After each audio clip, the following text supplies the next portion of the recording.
থমথমে সর্দার বাড়ি। স্তব্ধ হয়ে বসে আছে শামচুল সর্দার। বাড়ির সমস্ত মহিলারা ভয়ে ততস্থ হয়ে আছেন। সোনালী বেগম নিজের মেয়ের এমন ঘটনা শুনে মুখে আঁচল চেপে ডুকরে কেঁদে উঠলেন। শোভাম নীরব হয়ে অন্যদিকে তাকিয়ে আছে। শুধু শব্দ হচ্ছে আরশির ডুকরে কান্নার আওয়াজ। ভয়ে হাত পা কাঁপছে তার। বাবার সামনে ভীষণ লজ্জা করছে। বারবার নিজেকে তিরস্কার করছে। কি দরকার ছিল আজকে ফোন দেওয়ার? এখন কি হবে?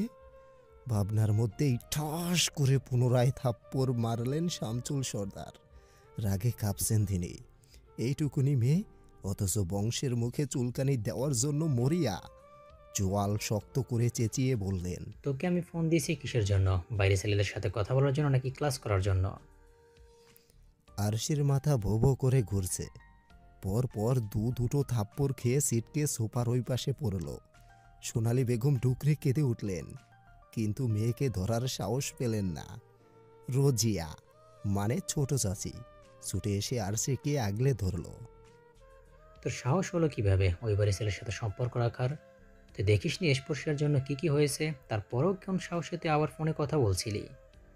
স্পর্শে না হয় মা বাপ কেউ কাছে ছিল না, শাসন শিখে কিচ্ছু হয়নি, তুইও কি পাসনি? থেমে বাড়ির মহিলাদের দিকে তাকিয়ে, বাড়িতে এতগুলো মহিলা তোমরা, অথচ একটা মেয়েকে ভালোভাবে শিক্ষা দিতে পারলে না। ও যখন দিনের পর দিন রাতের পরাত অন্য ছেলেদের সাথে কথা বলেছে, তখন কই ছিলে তোমরা? কারণ নজর পড়েনি কিভাবে? থর থর করে কাঁপতে লাগলেন শামচুল সর্দার। শোভাম দ্রুত পায়ে এসে বাবাকে ধরে সোফায় বসালো। বলল, আব্বু তুমি শান্ত হও। আমি দেখছি বাড়ির মান সম্মানটা যাওয়ার আগেই যা ব্যবস্থা নেওয়ার নিব আমি। বাড়ি থেকে বের হয়ে গেল শোভাম। এখন বাড়িতে থাকলে রেগে কিছু একটা করে বসবে সে। নিজেকে সামলাতেই পুকুর পাড়ে আসলো। এরই মধ্যে ফোনের শব্দে পকেটে হাত দিল। আরা ফোন করেছে। ও তো নিজস্ব মানুষ, স্পর্শীর সম্পর্কেই তো সব জানে। ওকে বললে হয়তো কোনো সাহায্য করতে পারবে। হ্যালো। আরে কেমন আছিস ভাই? কোনো খবর তো নাই। আর বলিস না, একটা তো মান সম্মান ডুবিয়ে প্রেমিকের হাত ধরে চলে গেছে, এখন অন্যটা প্রেম করছে। আরাফ, একটা সাহায্য করবি? কি সাহায্য? কি লাগবে তুই একবার বল। একটা ভালো ছেলের সন্ধান দিতে পারবি? আমি 2 দিনের মধ্যে আশিকে বিয়ে দিব। আমি কোনো রিস্ক নিতে পারবো না। ওই পরশের বাচ্চা আমার নখের ডোগা থেকে বোনগুলোকে নিয়ে যাবে, আর আমি তা কি করে সহ্য করব? 2বার হেরেছি আমি ওর কাছে, আর পারবো না। এরপর কোনোভাবে যদি পাবেল আশিকে নিয়ে পালিয়ে যায় বা আশি স্বেচ্ছায় চলে যায়, তাহলে দলের লোক আর কেউ আমার থাকবে না। তখন সবাই বলবে শুভ্রাম সর্দারের তো ঠিক তলে তলে আত্মীয়তার সম্পর্ক রেখেছে, অথচ আমাদের বিরুদ্ধে রাখছে। আমি বাজারে উঠতে পারবো না, জনগণ হাসাহাসি করবে। ঠোঁটের ওপর আঙুল বোলালো আরাব। তারপর বলল, আশির একটা ছবি পাঠাতো আমার হোয়াটসঅ্যাপে। চিন্তায় পড়ে গেল শোভাম। আদৌ তার ফোনে আরশির ছবি আছে তো? অনেক খুঁজেও পেল না। দ্রুত ফেসবুকে ঢুকলো। আরশির আইডিতে প্রোফাইল পিক দেওয়া আছে একটা। সেটাকেই সেন্ড করলো আরাবের ফোনে। ছবিটা দেখেই ঢোক গিলল আরাব। জুম করে নানাভাবে দেখতে লাগলো শকুনি চোখে। ডাগর ডাগর চোখ দুটো, বাচ্চা সুলভ হাসি, উজ্জ্বল শ্যামলা রং, সব মিলিয়ে ভীষণ পছন্দ হয়ে গেল তার। ফোন কানে নিয়ে শোভামের উদ্দেশ্যে বলল, এটা তো একদম কচি তোর বাচ্চা মেয়ে ভাই, এ কি আমাকে বিয়ে করবে? অবাক হয়ে শোভাম বলল, তোকে বিয়ে করবে মানে? একটু ধাক্কা খেলো আরাব। ইনিয়ে বিনিয়ে বলতে লাগলো, তুই জানিস স্পর্শীকে বিয়ে করতে চেয়েছি আমি, এমনকি বাড়ির সবাইকেও জানিয়েছি। এখন বাবা খুব জোর করেছে বিয়ের জন্য। ভাবছি বিয়েটা করেই ফেলবো। তুই বললে কালকেই বাবাকে নিয়ে আসবো। যেহেতু শিকদার বাড়ির সাথে যাবে না, তাই যদি ঘরোয়াভাবেও বিয়ে হয় তাও আমার কোনো আপত্তি নেই। আর শিখে আমার ভালো লেগে গেছে। আর তুই এত তাড়াতাড়ি ছিলে কোথায় ভাবি? বেশি বাঁচতে যাস না, আবার আবার পাখি যেন পুরুত হয়ে না যায়। ভাবনায় পড়ে গেল শোভাম। পরক্ষণেই আরশি পালিয়ে যেতে পারে ভেবে রাজি হয়ে গেল। বাড়ি ফিরেই দ্রুত পায়ে বাবার রুমে হাজির হয়ে গেল। ধীর পায়ে খাটের উপর বসে বলল, আব্বু, আমি কিছুই বলতে চাইছি। কপালের ওপর থেকে হাত সরিয়ে ধীর কণ্ঠে বলল। কি বলতে চাও? শোভাম জিভ দিয়ে ঠোঁট ভিজিয়ে নিল, তারপর বলল। আব্বু, আরাফকে তো চেনো, আমার বন্ধু, যার সাথে স্পর্শীর বিয়ে ঠিক হয়েছিল। তারপর তো তোমার মেয়ে যা করার করলো। ও তো অপমানিত হয়ে চলে গেল। আরশিকে এখন 2-1 দিনের মধ্যে বিয়ে দিতে হবে, না হলে দেখা গেল তোমার আদরের মেয়ের মতো সম্মান ডুবিয়ে পালিয়ে গেল। আমি আরাফকে অনেক রিকোয়েস্ট করেছি, ও রাজি হয়নি। তারপর আঙ্কেলকে অনেক রিকোয়েস্ট করার পর রাজি হয়েছে।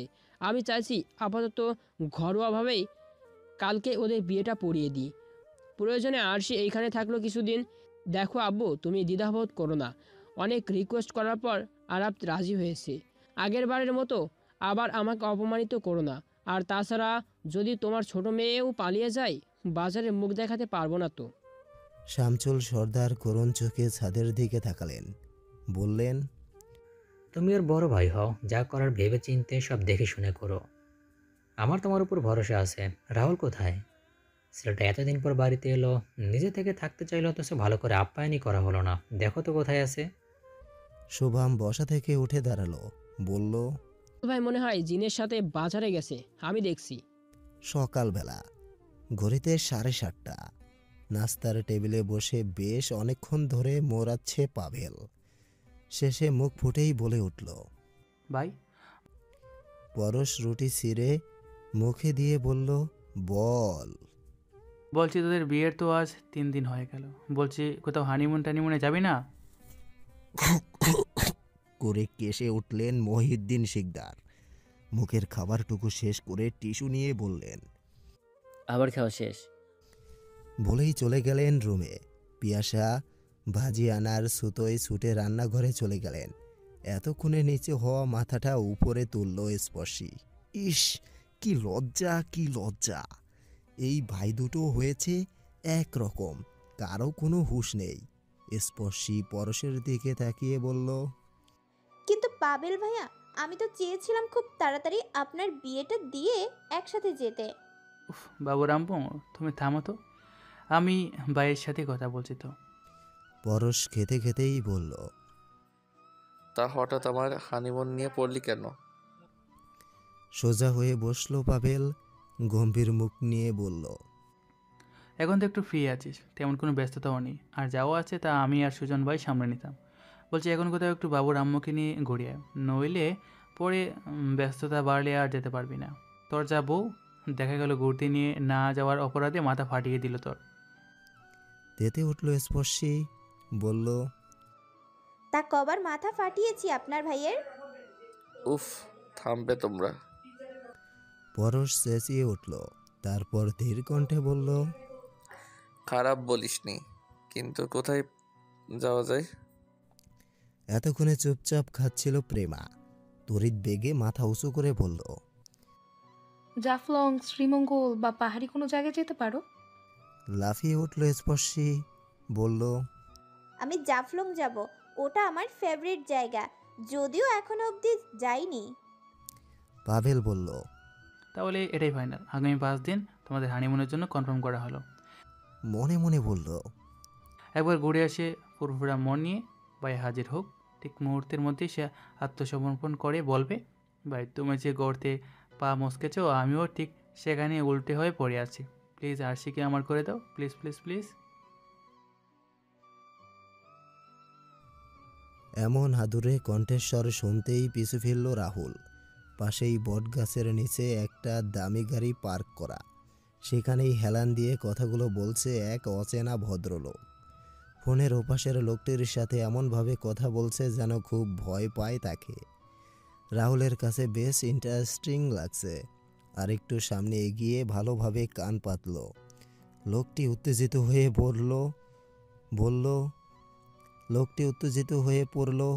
বলল। রাহুল এতক্ষণ বুঝলো লোকটা তার বউয়ের সাথে কথা বলছিল।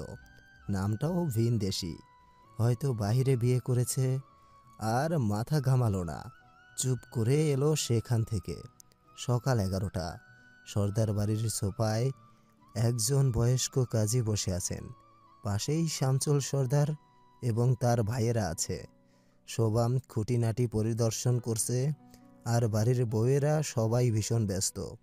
কেউ কেউ আরশিকে সাজাচ্ছে, কেউ কেউ রান্নাঘরে, কেউ কেউ আবার ঘর দর গোছাচ্ছে।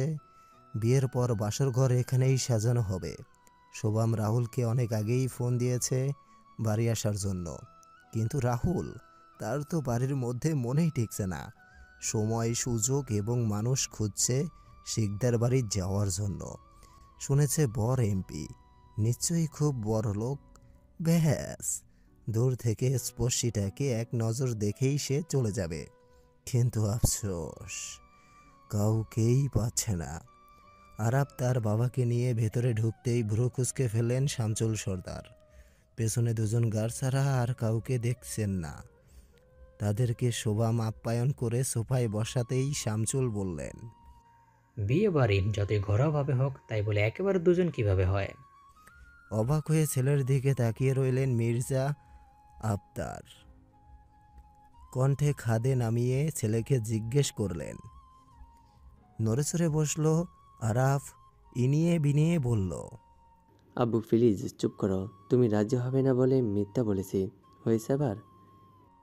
হতাশ হলেন আফতার।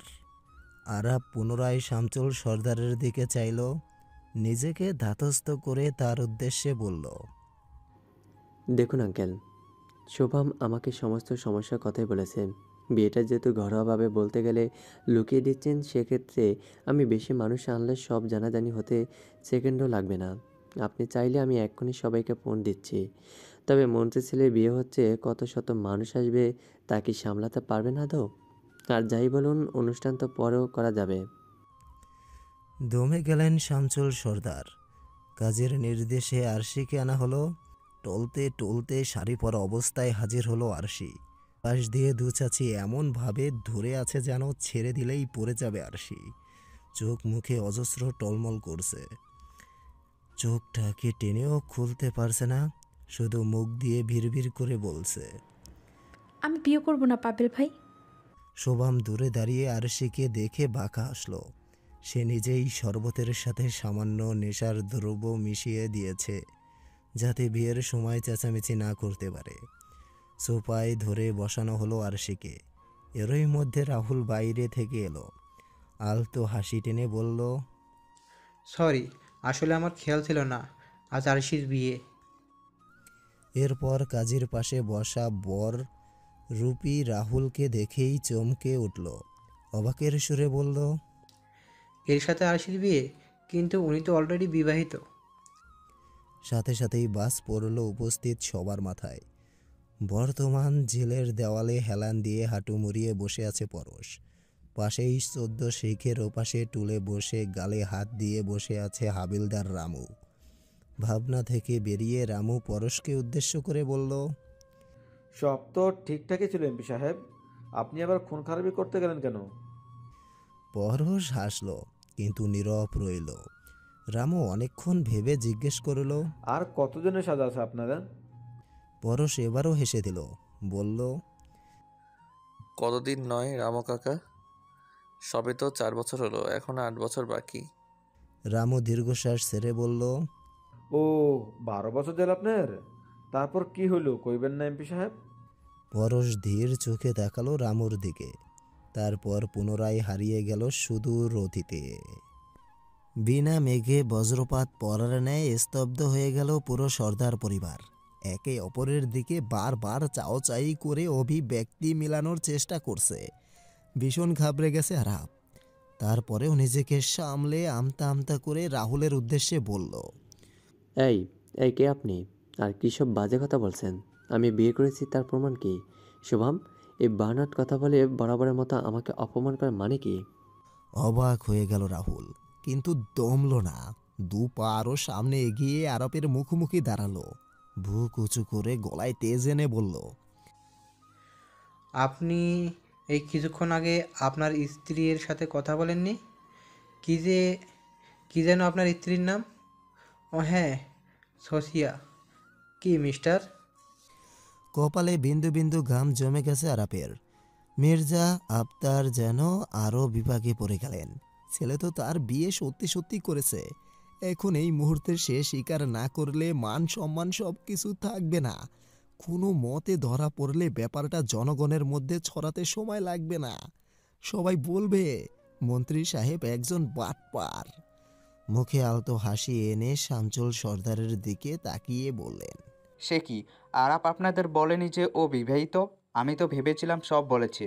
কিরে, তুই এনাদেরকে না বলে সম্বন্ধতে জড়িয়েছিস? আসলে ব্যাপারটা আমি আপনাদের খুলে বলছি। ঘটনাটা ও লন্ডনে যাওয়ার পরেই ঘটেছে। ওখানেই ও সেটেল হতে চেয়েছিল, তাই ওখানকার নাগরিকত্ব পাওয়ার জন্য ছচিয়াকে বিয়ে করেছিল। কিন্তু ওই ভীমদেশি কোনো মতেই বাংলাদেশে আসবে না, আর আরাফেরও ওখানটা আর ভালো লাগছিল না, তাই দেশে চলে এসেছে। এখানে ভালো মেয়ে দেখে বিয়ে করিয়ে সংসার করতে চেয়েছিল। আমি সত্যিই দুঃখিত ও ব্যাপারটা আপনাদের কাছে বলেনি। শামচুল সর্দার গম্ভীর কণ্ঠে বললেন। আপনার ছেলে তো বলল ও আবার ওখানে যাবে। হেসে দিলেন আবতার, বললেন, আরে সে তো যেতেই হবে, চাকরি করছে তো ওখানে। ব্যাস। গর্জন ছেড়ে উঠলেন শামচুল সর্দার। মুহূর্তেই রাগে চোয়াল শক্ত হয়ে গেল তার। সামনের নাস্তার প্লেট ছুঁড়ে মারলেন ফ্লোরে। আরাপ কিছু বলে উঠতেই ঠাস করে থাপ্পড় মারলেন গালের উপর। রাগে কাঁপতে কাঁপতে বললেন, তোমার সাহস তো কম না, এই জন্যই বিয়ের এত তাড়া ছিল তোমার। বিদেশের নাগরিকত্ব পাওয়ার জন্য বিয়ে করেছো। এখন দেশে মাঝে মধ্যে বেড়াতে আসবে বলেও একটা বিয়ে করে রেখে যাবে। অসভ্য ছেলে, বের হও আমার বাড়ি থেকে এক্ষুনি, নইলে খুন করে ফেলবো তোমায়। আবতার দ্রুত ছেলেকে নিয়ে বের হয়ে গেলেন বাড়ি থেকে। মান সম্মান যা যাওয়ার তা গেছে, বাকিটা বাঁচানোর জন্য দ্রুত ঢাকায় ব্যাক করতে হবে। থমথমে সর্দার বাড়ি। কাজী এক কোনায় বসে আছেন। তিনি ঠিক বুঝতে পারছেন না কি করা উচিত। আদৌ চলে যাবে নাকি এখানেই বসে থাকবে? একটু আগেই হনহন করে নিজের রুমে চলে গিয়েছে শামচুল সর্দার। রাহুল সোফায় বসে নির্বিকারভাবে ফোন স্কল করছে। শোভাম এক কোনায় দাঁড়িয়ে ফুঁসছে। আরাপ যতই খারাপ হোক না কেন, এই মুহূর্তে তার কাছে আরশির বিয়ে ভাঙাটাই মুখ্য। বিদেশে থাকলে এরকম দু একটা বিয়ে করতেই পারে সেখানে সেটেল হওয়ার জন্য। এটা তার কাছে দোষের কিছু না। কিন্তু বিয়েটা ভাঙার পরে আরশি যে কোনো মুহূর্তে পালিয়ে যেতে পারে, সেটাই আসল চিন্তা। যত রাগ জেদ সব এই মুহূর্তে রাহুলের উপর পড়ছে। দ্রুত বেগে হেঁটে রাহুলের সামনে গেল। হাত থেকে ফোনটা ছিনিয়ে নিয়ে সোফার উপরে ফেলল। বলল, তোমার সাহস কি করে হয় আমাদের ফ্যামিলির ম্যাটারে নাক গলানোর? তোমার জন্য আরশির বিয়েটা ভেঙে গেল। সাময়িকভাবে অবাক হয়ে তাকিয়ে রইল রাহুল। পরবর্তীতেই সোজা হয়ে বুক ফুলিয়ে দাঁড়ালো শোভামের সামনে। লম্বায় চওড়ায় গায়ের রঙে সে শোভামের থেকে এগিয়ে। বিশাল দেহি, প্রতিনিয়ত জিম করা বডির সামনে শোভাম তুচ্ছ। ভুরু কুঁচকে শোভামকে বলল, লজ্জা করা উচিত তোর। একটা বিবাহিত চরিত্রহীন ছেলের সাথে নিজের এতটুকু বোনের বিয়ে দিচ্ছিলি। এত তেজ কোথায় পাস তুই? সারা গায়ে যেন আগুন ধরে গেল শোভামের। চিবিয়ে চিবিয়ে বলল, আহ, মায়ের থেকে মাসির দরদ বেশি। আমার বোনকে কার সাথে বিয়ে দিবে সেটা আমি ঠিক করব। তুমি নাক গলানোর কে? নিজে বিয়ে করবে নাকি ওকে? পরক্ষণেই তাচ্ছিল্যের হাসি দিয়ে বলল, হাই, তুমি আর বিয়ে? তোমার মতো বেহায়া তো আর দুটো নেই। স্পর্শীর পেছনে তো পা চাটা কুকুরের মতো দৌড়িয়েছো। সে আদেও কোনো লাভ হলো না। সেসব দিয়ে মুখের উপর জুতা মেরে এমপি বিয়ে করে নিল। আর তোমাকে বিয়ে করবে বা কেন? আধবুড়া একটা, মাথা চুল তো অর্ধেক বেশি পেকে গেছে। প্রয়োজনে আশিকে 4টা বিয়ে করা লোকের সাথে বিয়ে দিব, তবুও তোমার মতো আধবুড়ার সাথে নয়। মুহূর্তেই মাথা শূন্য হয়ে গেল রাহুলের। মাত্র 2 বছরের বড় সে শোভামের থেকে। সেই স্কুলে থাকতেই তার মাথায় 2-1টা চুল পাকতে শুরু করেছে। অজস্র ডাক্তার দেখিয়েও লাভ হয়নি। এখনো যে খুব একটা পেকে গেছে তাও না, পুরো মাথা জুড়ে 10টা চুলও পাকেনি গোনা গোনা। অপমানে মুখ থমথমে হয়ে গেল তার। কিছু বলতে গিয়েও থেমে গেল। নিজের রাগকে বরাবরই কন্ট্রোল করতে পারে না রাহুল। চিবিয়ে চিবিয়ে বলল, এই আধবুড়োটাকেই তোর বাপ নেচে নেচে মেয়ে তুলে দেবে। আজ এক্ষুনি তোর চোখের সামনে পারলে বাধা দিস। বলেই শামচুল সর্দারের রুমের মধ্যে ঢুকল। শোভম দাঁত কেলিয়ে হাসল। সে বাধা দেবে? কেন দেবে? সে তো ইচ্ছে করেই রাহুলকে রাগিয়ে দিয়েছে। কোনোভাবে আরশিকে বিদায় করতেই মাতোয়ারা সে। পরশ শিকদারের সাথে কোনো মতেই হারবে না এবার। আঙ্কেল আসবো? তড়িৎ বেগে দরজার দিকে চাইলেন শামচুল সর্দার। মাথা নাড়িয়ে ভেতরে বসতে বলল। বসল না রাহুল। কাট কাট গলায় ভনিতা ছাড়াই বলল, আঙ্কেল, আমি আরশিকে বিয়ে করতে চাই। আপনার কোনো আপত্তি না থাকলে বলুন। কাজী বসে আছে, এই মুহূর্তেই বিয়ে করব আমি। অবাক হয়ে তাকিয়ে রইল শামসুল। রাহুল ভীষণ ভদ্র একটা ছেলে, এ বিষয়ে তার মোটেও সন্দেহ নেই। সেটা ভেবেই তো স্পর্শের সাথে বিয়েতে রাজি হয়েছিলেন। কিন্তু ভাগ্যে ছিল না, আজ আবার ছোট মেয়েকে বিয়ে করতে চাইছে। কিন্তু কেন? সন্দেহ কাটিয়ে উঠতে না পেরেই বলে উঠলেন, তুমি তো স্পর্শীকে বিয়ে করতে চেয়েছিলে, এখন হঠাৎ আরশিকে কেন? বুকের ভেতরটা স্পর্শের নাম শুনতেই চিনচিন করে উঠল। তারপরেও নিজেকে সংযত করে বলল, আঙ্কেল, স্পর্শী বিবাহিত, ওর স্বামী আছে। আমি ওকে নিয়ে আপাতত ভাবতে চাইছি না। আরশিকে নিয়ে কোনো আপত্তি থাকলে বলুন। হেসে দিলেন শামসুল। রাজি হয়ে গেলেন বিয়েতে। বসার ঘরে পুনরায় সব আয়োজন হলো। নতুন করে কাজী লিখতে বসে গেলেন, নাম পরিচয়। আর সে এখনও নেশার ঘরে রয়েছে, চোখ টেনেও খুলতে পারছে না। হঠাৎ জিহান রাহুলকে বলল, আপনি এখানে বসুন রাহুল ভাই। চমকে উঠল আরশি, মুখে বলল, ভাই, পাবেল ভাই, পাবেল ভাই এসেছে। এরই মধ্যে কাজী কবুল বলতে বলল আরশিকে। নেশাগ্রস্ত আরশি চোখের সামনে পাবেলকে দেখছে। কানের কাছে বারবার ধ্বনিত হচ্ছে, পাবেল ভাই। কাজী আবারও তাড়া দিল। ধীর কণ্ঠে কাজীর সম্মোহনী কথার সাথে তাল মেলালো সে। ছোট্ট ছোট্ট স্বরে বলল, কবুল, কবুল, কবুল। বিয়ে সম্পন্ন হতেই তড়িৎ বেগে উঠে দাঁড়ালো রাহুল। এই মুহূর্তে আর এক মুহূর্তও থাকবে না সে। কথাটা শামচুল সর্দারের কানে যেতেই আটকে উঠলেন তিনি। বারবার নাকচ করলেও দমাতে পারেনি রাহুলকে।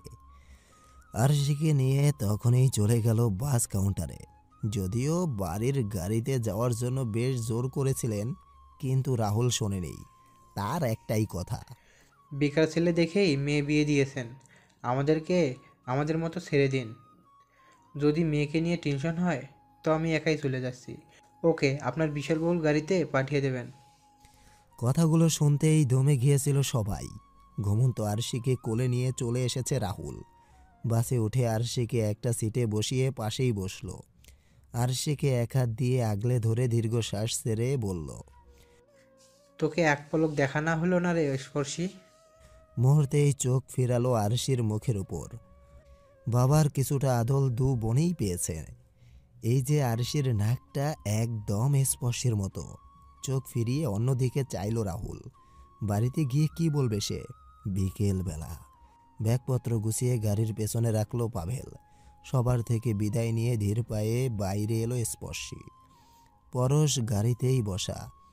স্পর্শী আরেকটু এগোতেই ঠোঁট উল্টে পরশকে বলল, আমার না গেলে হয় না, আমার কেমন জানি লাগছে। আহাম্মক বনে গেল দু ভাই। পরবর্তীতে পাভেল ধমকে ধামকে স্পর্শীকে গাড়িতে উঠালো। দুজন বডিগার্ড এসে গাড়িতে বসতেই আটকে উঠল স্পর্শী। চিৎকার দিয়ে বলল, একি, এনারা কোথায় যাচ্ছেন? পাভেল স্পর্শীকে ব্যঙ্গ করে বলল। তোমাদের হানিমুন দেখতে। পরশ শান্ত দৃষ্টিতে ভাইয়ের দিকে তাকালো, তারপর বলল, বাড়াবাড়ি হয়ে যাচ্ছে পাভেল। আমরা হানিমুনে ঘুরবো আর ওরা পাহারা দিবে, কি অস্বস্তিকর ব্যাপার। স্পর্শী বলল। পাভেল ভাই, ওরা বাড়িতেই থাকুক। শেষ পর্যন্ত মানল পাভেল। গাড়ি ছাড়ার আগে ভাইয়ের কাছে গিয়ে বলল, তোকে এত এত ছাড় ইচ্ছা দিচ্ছে না, আমাকে একটা জিনিস দিতে হবে। পরশ ভ্রু কুঁচকালো, বলল, কি লাগবে? পাভেল হাসলো, তারপর বলল, এখন বলা যাবে না, আগে তুই বাড়িতে আয়, তারপর চাইবো, না করতে পারবে না কিন্তু। রাত ৮টা। নিজের ঘরে দরজা চাপিয়ে চুপচাপ শুয়ে আছে শামচুল সর্দার। সোনালি বেগম চা হাতে ধীর পায়ে রুমে ঢুকলো। চোখ দুটো ফুলে আছে ভীষণ। টেবিলের উপর চায়ের কাপ রেখে ধরানো গলায় স্বামীর উদ্দেশ্যে বলল, আমার আশিটা আপনার কাছে খুব বেশি বোঝা হয়ে গেছিল, তাই না? এবার তো শান্তি আপনার আর আপনার ছেলের। শামসুল সর্দার ঘাড় ঘুরিয়ে স্ত্রীর দিকে চাইলেন। পুরো বাড়িটা খালি খালি লাগছে। এই তো কাল রাতেও এমন সময় আরশি বাড়িতে ছিল, আর আজ দীর্ঘশ্বাস ফেলে বললেন, তোমার মেয়েকে সামলাতে পারোনি তুমি, তাই এই অল্প বয়সী মান সম্মান রক্ষার জন্য এমন নিষ্ঠুর হতে হলো আমায়। কেন, রাহুলকে তোমার পছন্দ হয়নি? না হলে বিয়ের সময় বাধা দিতে। ছলছল চোখে সোনালী বেগম বললেন, সেটাই তো, রাহুল বাবা না থাকলে আমি কখনোই এই বিয়ে হতেই দিতাম না। ভাগ্যিস ছেলেটা বিয়ে করে মেয়েটাকে নিয়ে চলে গেছে। না জানি আশিকে আরও কত নিচু ছেলে এনে বিয়ে দিতেন আপনি আর আপনার ছেলে। সামান্য ক্ষোভ প্রকাশ করলেন শামসুল। নাকের পাটাতন ফুলিয়ে স্ত্রীর উদ্দেশ্যে কাট কাট কণ্ঠে বলল, আর সে আমারও মেয়ে সোনালি। আলতো চিৎকার দিয়ে উঠল সোনালী। বলল, না, আপনার মেয়ে হলে কখনোই এমনটা করতে পারতেন না। নিজের আদরের ছেলের কথায় আমার মেয়েটাকে ওই জানোয়ারটার সাথে বিয়ে দেওয়ার জন্য উঠে পড়ে লেগেছিলেন। একবার খোঁজও নেওয়ার চেষ্টা করেননি? মেয়েটা আমার বকে গেছে, ভুল করে এই সব সম্পর্কে জড়িয়ে গেছে। আমি খেয়াল রাখতে পারিনি, শুধুমাত্র এই দোষটার জন্যই বিয়েতে রাজি হয়েছিলাম। আপনার কি নিজের মেয়ের জন্য খারাপ কিছু করবেন? কিন্তু ভুল ছিলাম আমি, ভুলে গেছিলাম শোভাম আরশির আপন নয়, সৎ ভাই। আপনার ছেলে বড় হয়েছে, এ বিপদে দাঁড়াচ্ছে, রাজনীতি করছে, হারছে, সব জায়গায় নিজের দাপট দেখাচ্ছে। আমি এমনকি আমরা যে ওর বড় চাচিমা হই তা মনে হয় না। সারাক্ষণ ধমকের উপরে রাখে আমাদের। ওর হামকি থামকিতে সারাক্ষণ আমরাই তটস্থ হয়ে থাকি, আর থাকবই না কেন? আপনি তো দেখেও না দেখার ভান ধরে কিছু বলেন না। আপনার ছেলেকে আজ ছোট্ট বয়সে শিকদার বাড়ির ছেলের সাথে প্রেম করার জন্য আপনার সম্মান গেছে। আমার মেয়েটাকে এই বয়সে বিয়ে দিয়ে দিলেন। একদিন আপনার ছেলের জন্য এই থেকেও বেশি অপমানিত হবেন। সেদিন দেখব কি শাস্তি দেন আপনার ছেলেকে। দরজার সামনে দাঁড়িয়ে ভেতরের কথাগুলো শুনতেই ফুঁসলে উঠল শোভাম। গায়ের প্রতিটা শিরা উপশিরা দাউ দাউ করে জ্বলছে। দাঁতে দাঁত চেপে ভেতরে ঢুকতে ঢুকতে বলল, আপনি আব্বুকে আমার বিরুদ্ধে কান পড়া দিয়েছেন, আপনার সাহস তো কম না। বাকরুদ্ধ হয়ে গেল শামসুল সর্দার। বিছানা থেকে অবিশ্বাসের সুরে উঠে বসল। সোনালী বেগম কুরুর হাসলেন।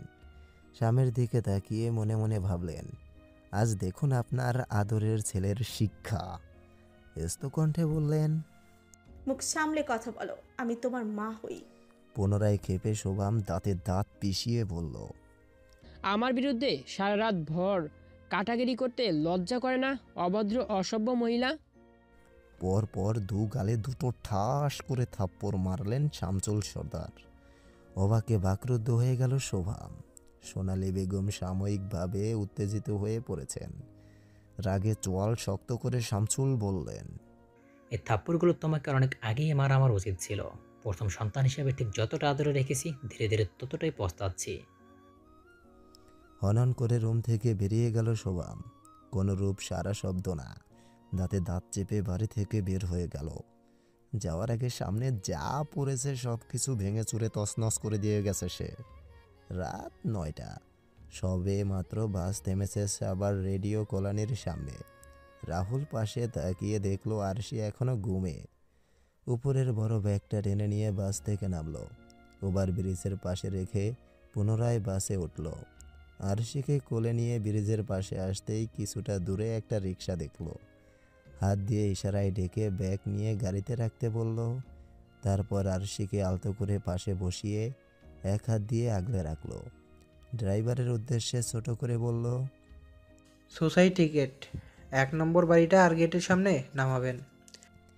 ড্রাইভার মাথা হেলিয়ে চলতে শুরু করলো। 10 মিনিটের মাথায় কাঙ্ক্ষিত স্থানে পৌঁছাতেই আলতো হাতে আরশিকে গাড়িতে হেলান দিয়ে রাখলো। ব্যাগ হাতে গেটের সামনে রেখে জোরে ধাক্কা দিতেই ভেতর থেকে বিপাশা ছুটে এলো। মায়ের হাতে ব্যাগ ধরিয়ে দিয়ে রিক্সা থেকে আরশিকে কোলে নিল। ব্যাগ হাতে ছেলেকে দেখে খুশি হলেও পরবর্তীতে কোনো লাল শাড়ি পরেই তা মেয়েকে দেখে অবাক হয়ে গেল বিপাশা। কেউ রাহুল মাকে পাশ কাটিয়ে রুমের দিকে চলে গেল। যাওয়ার আগে ছোট্ট করে বলল, রুমে আসো বলছি। সবটা শুনে মাথায় হাত দিয়ে বসে আছে বিপাশা। ছেলের উদ্দেশ্যে বলল, এরকম হুট করে সিদ্ধান্ত নেওয়ার দরকার কি ছিল বাবা? রাহুল একবার বিছানায় শোয়া আরশির দিকে তাকালো, তারপর মায়ের উদ্দেশ্যে বলল, মা, তুমি তো শুভমকে কিছুটা হলেও চেনো। ভীষণ উগ্র আর বদমেজাজি। আর আর আরশি ওরই বিপক্ষে থাকা এমপির ভাইয়ের সাথে সম্পর্কে ছিল। এই জন্যই এক প্রকার আঙ্কেলের ব্রেন ওয়াশ করে বিবাহিত ছেলের সাথে বিয়ে ঠিক করেছিল। সময় মতো তো ভাঙতে পেরেছি বিয়ে, কিন্তু তারপর আমি 100% শিওর ছিলাম শোভাম আবারও ওর বিয়ের জন্য জোর করত। মেয়েটা ভীষণ ভীতু মা, হয়তো আরও কোনো বদলোক এনে বিয়ে পড়িয়ে দিত। আর তাছাড়াও ওই সময় হুট করে কি হয়ে গেল বুঝলাম না, নিজে থেকে আঙ্কেলকে প্রস্তাব দিলাম। দীর্ঘশ্বাস ফেললেন বিপাশা। আরশির মুখের দিকে তাকাতেই আটকে উঠলেন। ইস, কি মায়াবী চেহারাটা, একদম বাচ্চাদের মতো ইনোসেন্ট হয়ে ঘুমিয়ে আছে। মুহূর্তেই কিছু মনে পড়তেই আটকে উঠে রাহুলকে বললেন, কিন্তু রাহুল, আরশি তো স্পর্শী দেবরকে পছন্দ করে, ওদের সম্পর্কও ছিল। তাহলে তুই হুট করে বিয়ে করতে গেলি কেন? মেয়েটা যদি না মানে, কান্নাকুটি করে, তখন? হেসে দিল রাহুল। মুহূর্তেই দাঁতের দাঁত চেপে বলল, সেটাই তো মা, আসল কথা তো এটাই। আরশিকে স্পর্শীর দেবর পছন্দ করে, ভালোবাসে। তাই আমি ওকে বিয়ে করে নিয়ে এসেছি। যেমনটা ওই পরশ শিকদার আমাকে পড়াচ্ছে। হুট করে আমার স্পর্শীর জীবনে এসে ছিনিয়ে নিয়ে গেল আমার প্রাণ পাখিটাকে। ও না আসলে আমি আরও কিছুদিন সময় পেতাম ও না আসলে আমি আরও কিছুদিন সময় পেতাম স্পর্শীকে বোঝানোর। হয়তো বোঝাতো, কিন্তু পারলাম কই। ওই পরশ শিকদার তো আমাকে পুড়িয়ে নিয়ে গেল ওকে। প্রতিনিয়ত পুড়ছি আমি। এবার ঠিক সেভাবেই ওর ভাইকে পোড়াবো আমি। কষ্টে কষ্টে জর্জরিত করে ওকে আর ওর ভাইকে বুঝিয়ে দেব। অনেক দিন ধরে পোষা পাখিটা হুট করে শিকারি হয়ে ধরে নিলে কি ঠিক কতটা কষ্ট হয়। ধমক মারলেন বিপাশা। রেগে বললেন, একদম চুপ। তোকে না কতবার বলেছি স্পর্শীর কথা মাথায়ও আনবি না। তেতে উঠল রাহুল, চেঁচিয়ে বলল, চুপ করো। এই ধমকটা তুমি স্পর্শীকে মারতে পারতে, ওকে বলতে পারতে থেকে যা আমার ছেলেটার কাছে, কিন্তু বলনি তুমি। আমাকে ধমক দিতে একদম আসবে না, আমার মাথা অলরেডি গরম আছে, একা ছেড়ে দাও। রাত 10টা। ভাই ভাবিকে গাড়িতে তুলে দেওয়ার পরপরই পার্টি অফিসে ছুটছে পাবেল। একের পর এক কাজের ব্যস্ততায় এই সবে মাত্র বাড়িতে ফিরেছে। আজকে দলের ছেলেরা মারামারি করেছে এক জায়গায়, সেখান থেকেই বহুত কষ্টে সবাইকে ম্যানেজ করে ছাড়িয়ে এনেছে। ভাই থাকলে হয়তো এতটা কষ্ট হতো না তার ভাই তো পুরো বাঘ। সারাক্ষণ গম্ভীর মুডে কম কথাবার্তা বলা লোকটা হুট করে একটা গর্জন ছাড়লেই সবাই জড়সড় হয়ে যায়। সেখানে অনেক চেঁচামেচি চিৎকার করতে হয়েছে পাভেলকে। রুমে ঢুকে টানা আধা ঘন্টা ধরে গোসল করলো। এরই মধ্যে খাওয়ার জন্য হাঁক আসতেই নিচে গেল সে। খেতে খেতে প্রায় 11টা বেজে গেল। রুমে ঢুকেই দ্রুত ফোন নিয়ে বসলো। কাল ফোন কাটার পর থেকে আর আরশির একটা ফোনও আসেনি। অদ্ভুত, এই প্রথমবার নিজেকে কন্ট্রোল করতে না পেরে পাভেল ফোন করলো আরশির নম্বরে, কিন্তু ফোন বন্ধ। বেশ অনেকক্ষণ বিছানায় গড়াগড়ি খাওয়ার পর মস্তিষ্ক নিজেকে বোঝালো। আর্চির সামনে পরীক্ষা হতে সারাক্ষণ ফোন টিপতো বলি ফ্যামিলি থেকে কেউ ফোন নিয়ে গেছে, হতে পারে। একদম স্বাভাবিক এটা। আগে ভালো করে পরীক্ষাটা শেষ করুক, তারপর কথা বলা যাবে। এসব ভাবতেই এপিট ওপিট করতে করতে এক সময়ে ঘুমিয়ে পড়ল। জাফলং প্রকৃতির কন্যা হিসেবে পরিচিত। সিলেট জেলার দর্শনীয় স্থানগুলোর মধ্যে জাফলং সবার পছন্দ। সিলেটের গোয়াইনঘাট উপজেলার ভারতের মেঘালয় সীমান্ত ঘেঁষা প্রকৃতির দানের রূপের পরশা সাজিয়ে আছে জাফলং। পাথরের উপর দিয়ে বয়ে চলা পিয়াইন নদীর স্বচ্ছ পানির ধারা, ঝুলন্ত ডাউনকি ব্রিজ, উঁচু উঁচু পাহাড়ে সাদা মেঘের খেলা জাফলংকে করেছে অনন্য। এক এক ঋতুতে জাফলং এক এক রকমের রূপ প্রকাশ ঘটায়, যা পর্যটকদের ভ্রমণের জন্য সারা বছরই আগ্রহী করে রাখে। জাফলং যদি থাকতেই হয় তাহলে মামার বাজার এলাকায় জাফলং ইন হোটেল ও হোটেল প্যারিস সহ আরও কিছু রেস্ট হাউস আছে। এছাড়া জাফলংয়ের কাছে সুন্দর ল্যান্ডস্কেপ ভিউ সহ জৈতিয়া হিল রিসোর্টে যোগাযোগ করতে পারেন। আর সরকারি রেস্ট হাউসে থাকতে পূর্ব অনুমতির প্রয়োজন হয়।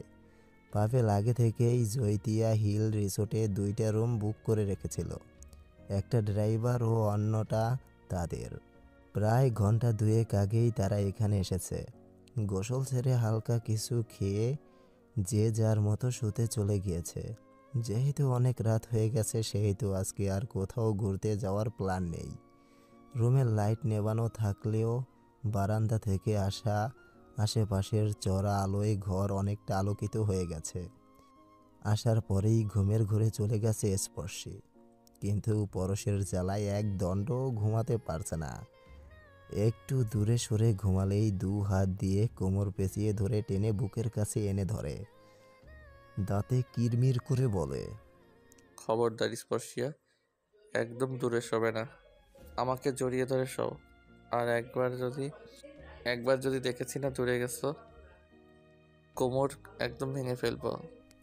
বিরক্ত হয়ে চোখ ছোট ছোট করে তাকালো স্পর্শী। পরশের দিকে তাকিয়ে ব্যঙ্গ করে বলল, কেন? যখন নিজের রাজনৈতিক কাজে যান তখন তো আমাকে চেনেনি না, ধমকি ধমকি মেরে ফোন কেটে দেন। আর রাত হলেও যত আহ্লাদ ভালোবাসা বাড়ে, তাই না? জিভে কাবড় মেরে তাকিয়ে রইল পরশ। তারপর গম্ভীর কণ্ঠে বলল, ছি স্পর্শিয়া, এভাবে কথায় কথায় খোঁটা দিচ্ছ কেন?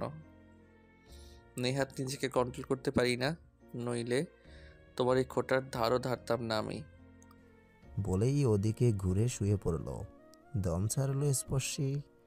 মনে মনে ভাবল, যাক, আপাতত রাতটা রাগ করে ঘুমিয়ে থাকুক, সকাল হলে ভাঙাবো।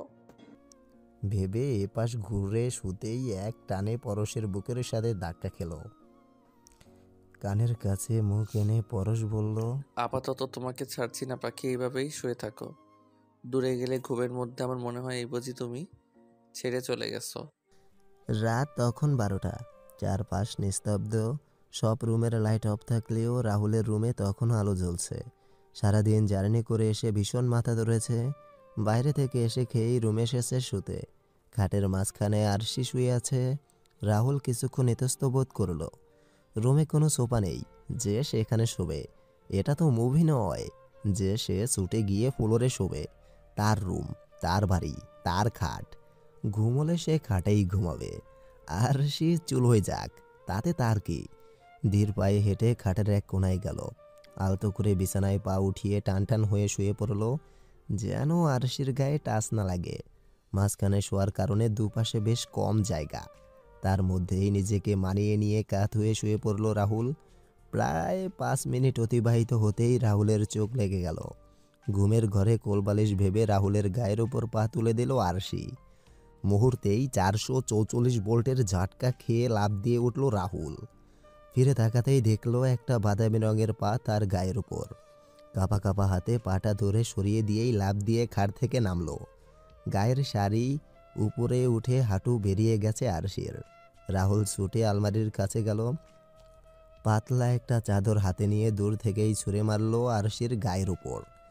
পর পর কয়েকবার খাট নড়ায়, গায়ের ওপর কিছু পড়ায় ঘুম আলগা হয়ে গেল আরশির।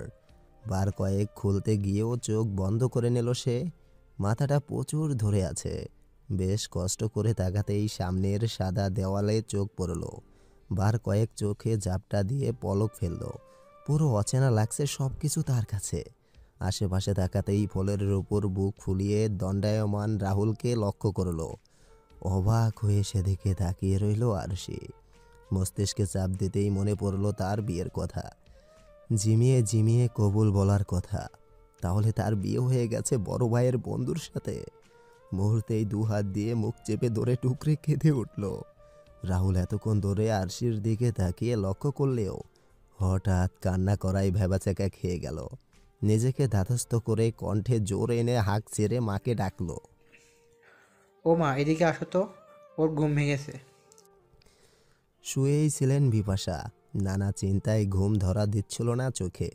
মেয়েটা সেই যে ঘুমন্ত অবস্থায় এসেছে, আর ওঠেনি। সে নিজেও আরশির জন্য না খেয়ে বসে আছে। রাহুল আর রহমান সাহেব খেয়েছে মাত্র। মশারি তুলে খাট থেকে নেমে জুতো পরল বিপাশা। তারপর ধীর পায়ে রাহুলের রুমে আসতেই ঘাবড়ে গেলেন। আরশি কাঁদছে। ছুটে খাটে বসলেন তিনি। দুহাত দিয়ে আরশিকে আগলে বুকে নিয়ে বললেন, এই অর্ষি, কাঁদছো কেন মা? আরশি এবারে চাইল বিপাশার দিকে, তারপর অবাক হয়ে বলল, ভালো আন্টি, আপনি এখানে কেন?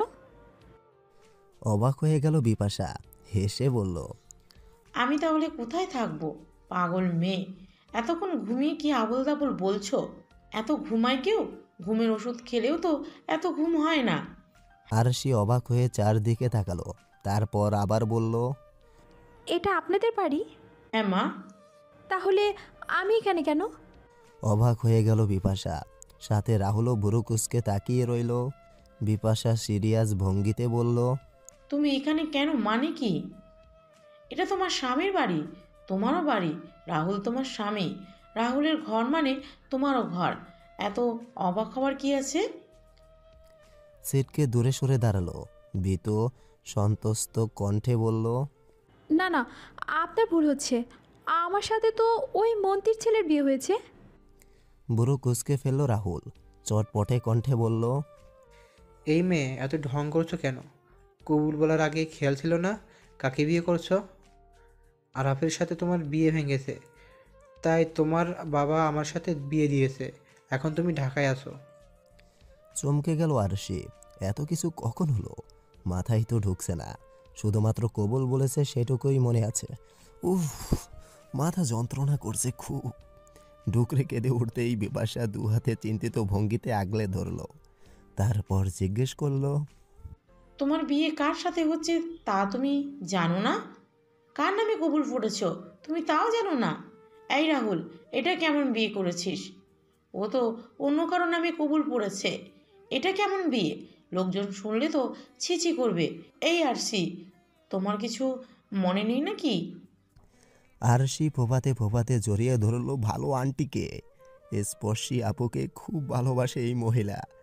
তাহলে তাকে খারাপ কেন পাবে? তাকেও ভালোবাসবে। নিজেকে পুরো দমে নিংড়ে কাঁদতে লাগলো আরশি। বলল, আন্টি, ভাইয়া আর আব্বু জোর করে আমাকে বিয়ে দিতে চেয়েছে ওই আরফ নামের ছেলেটার সাথে। আমাকে মেরেছ, ভয়ে রাজি হয়ে গিয়েছিলাম, কিন্তু আমার কিছু মনে নেই। আমার খুব ঘুম পাচ্ছিল, মাথা যন্ত্রণা করছিল। সবার কথা শুনতে শুনতে আমাকে সবাই কবুল বলার জন্য জোর করছিল বারবার। তাই বলে দিয়েছি আমি কাউকে বিয়ে করব না। আমি তো পাপেল ভাই। কান্নায় ভেঙে পড়ল পুনরায়। কিভাবে যোগাযোগ করবে সে তার পাবেল ভাইয়ের সাথে? একটু কথা বলবে সে? বিপাশা রাহুলের দিকে তাকিয়ে বলল, আমি তোর বাবাকে বলছি কাজে নিয়ে বাড়ি আসতে। কালকে বিয়ে পড়াবো ঘরে বসে। এটা কোনো বিয়ে হলো? জোর জবরদস্তি করে কি বিয়ে হয়? পাড়া প্রতিবেশী শুনলে হাসাহাসি করবে। আরশি নিশ্চুপ হয়ে দু হাত দিয়ে পেট চেপে ধরে আছে। চোখ দিয়ে অনর্গল অশ্রু গড়িয়ে পড়ছে। বিপাশা সেদিকে চাইতেই বুঝে গেল। জোর পায়ে হেঁটে বাইরে রান্নাঘরে এলো। প্লেটে খাবার বেড়ে নিয়ে গেল আরশির রুমে। আদুরে কণ্ঠে বলল, খিদে পেয়েছে? ঠোঁট ভেঙে কেঁদে দিয়ে বলল, আচ্ছা, আমি খাইয়ে দিচ্ছি। তুমি রাহুলের মাথা ধরে এসেছে। চোখ ভেঙে ঘুম আসছে। শেষে কাউকে কোনোরূপ পাত্তা না দিয়েই দপদপ করে বিছানার এক পাশে উঠে শুয়ে পড়ল। পেটে খিদে থাকলে দিন দুনিয়ার হুঁশ থাকে না। আরশির খাওয়া শেষ। প্লেট হাতে নিয়ে বিপাশা বলল, ঘুমিয়ে পড়ো, আমি তাহলে যাই, সকালে কথা হবে। আরশি এবারে কান্নায় ভেঙে পড়ল পুনরায়। রাহুল বা আরাফ, এদের দুজনেই এক আরশির কাছে। আরাফের সাথে বিয়ে হলে যতটা দুঃখ পেত, রাহুলের সাথে বিয়ে হওয়ায়ও ঠিক ততটাই দুঃখ পেয়েছে। এরা তো আলাদা নয়, দুজনেই অন্য পুরুষ। কিন্তু সে তো তার পাবেল ভাইকে চেয়েছে। কি করবে এবারে সে? এদের কাছে বলবে যে সে পাভেলকে পছন্দ করে। রাহুল ভাইয়ের সাথে সংসার করতে পারবে না, কিন্তু তাহলে তো এই খবর আবার শোভাম ভাই বাবার কানে যাবে। তারা আবার আসবে, আর সেকে জোর করবে, গায়ে হাত তুলে বাধ্য করবে এই সংসার করাতে। কিন্তু আরশির যে এত কিছু করার সাহস নেই। যদি থাকতো তাহলে এই বিয়ে থেকে মুক্তি পেত। পুনরায় মাথা চেপে ফ্লোরে বসে পড়ল আরশি। কি করা উচিত তার? আচ্ছা, সে কি এখান থেকে পালিয়ে যাবে তার পাবেল ভাইয়ের কাছে? হ্যাঁ হ্যাঁ, তাহলে আর কেউ খুঁজে পাবে না। এরকমটা ভেবেই হাসি হাসি মুখ নিয়ে বিছানার কাছে এলো। উঠে বসতেই ওপাশ থেকে গম্ভীর কণ্ঠে রাহুল বলে উঠল, এই শাড়িটারি চেঞ্জ করে তারপর ঘুমাবে। সামলাতে জানে না, আবার শাড়ি পরতে এসেছে। আরশির নিজেরও অস্বস্তি লাগছে শাড়ি পরে। রুমের এক কোনায় ব্যাগ রাখা। ধীর পায়ে হেঁটে গিয়ে ব্যাগ খুলল।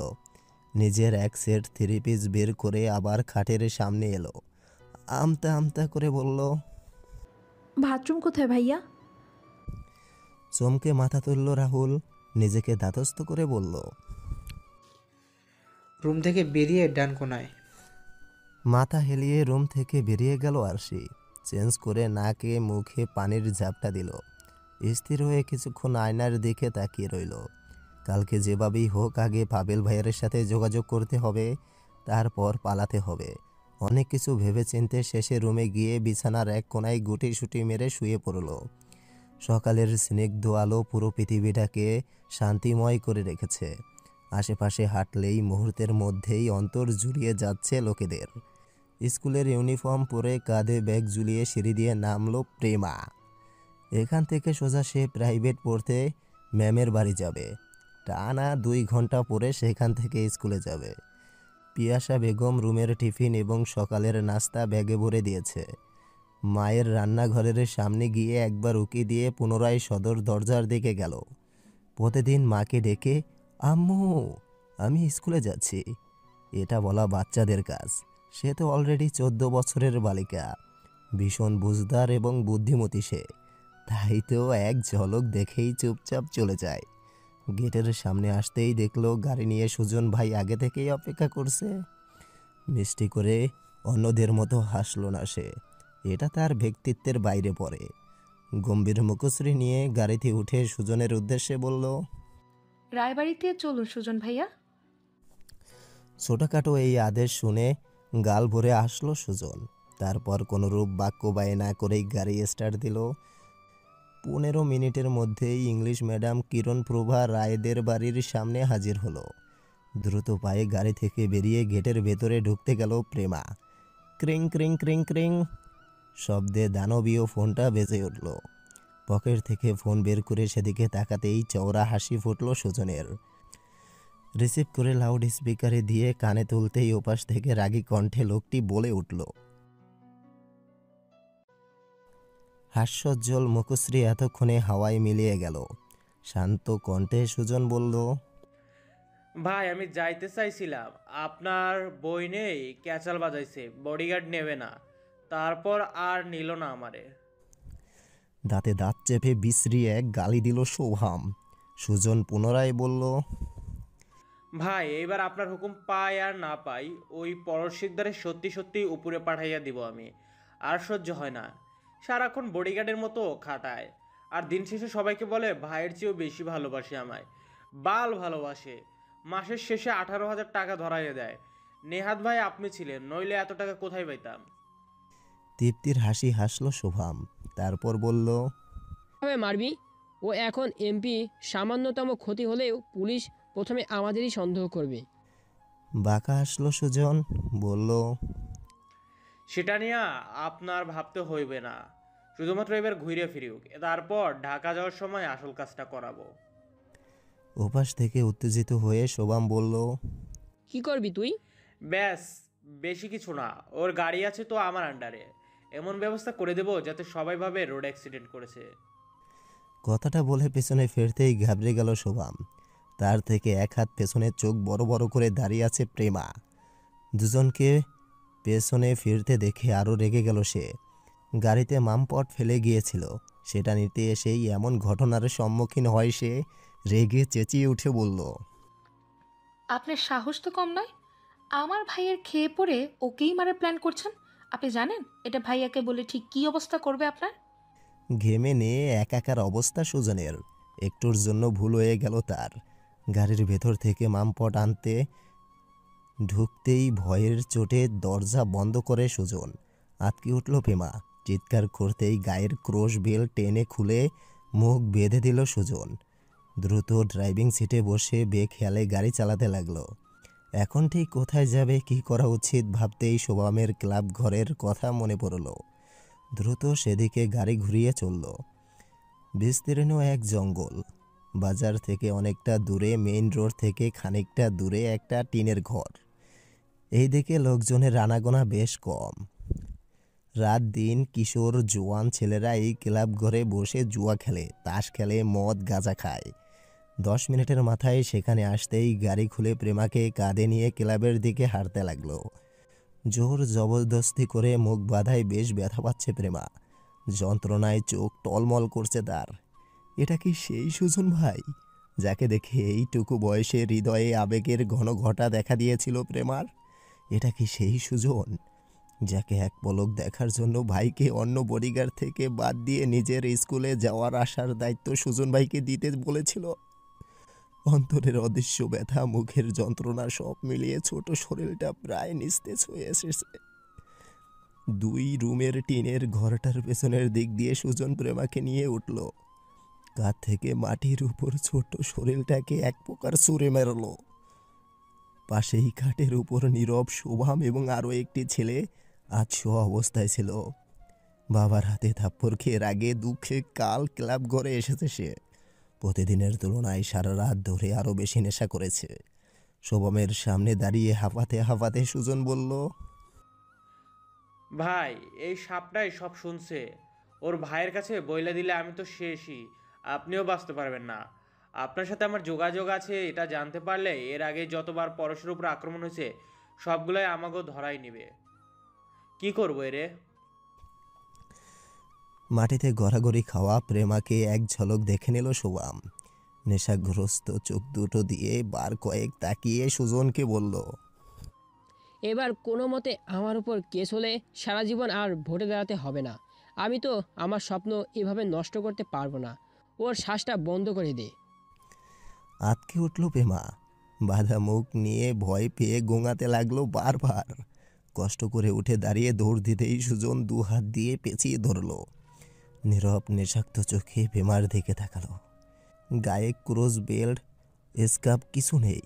নেশাগ্রস্ত অবস্থায় ভাইয়ের দিকে তাকিয়ে বলল, ভাই মাইরা তো ফালাইবা, আগে আমি একটু খাই।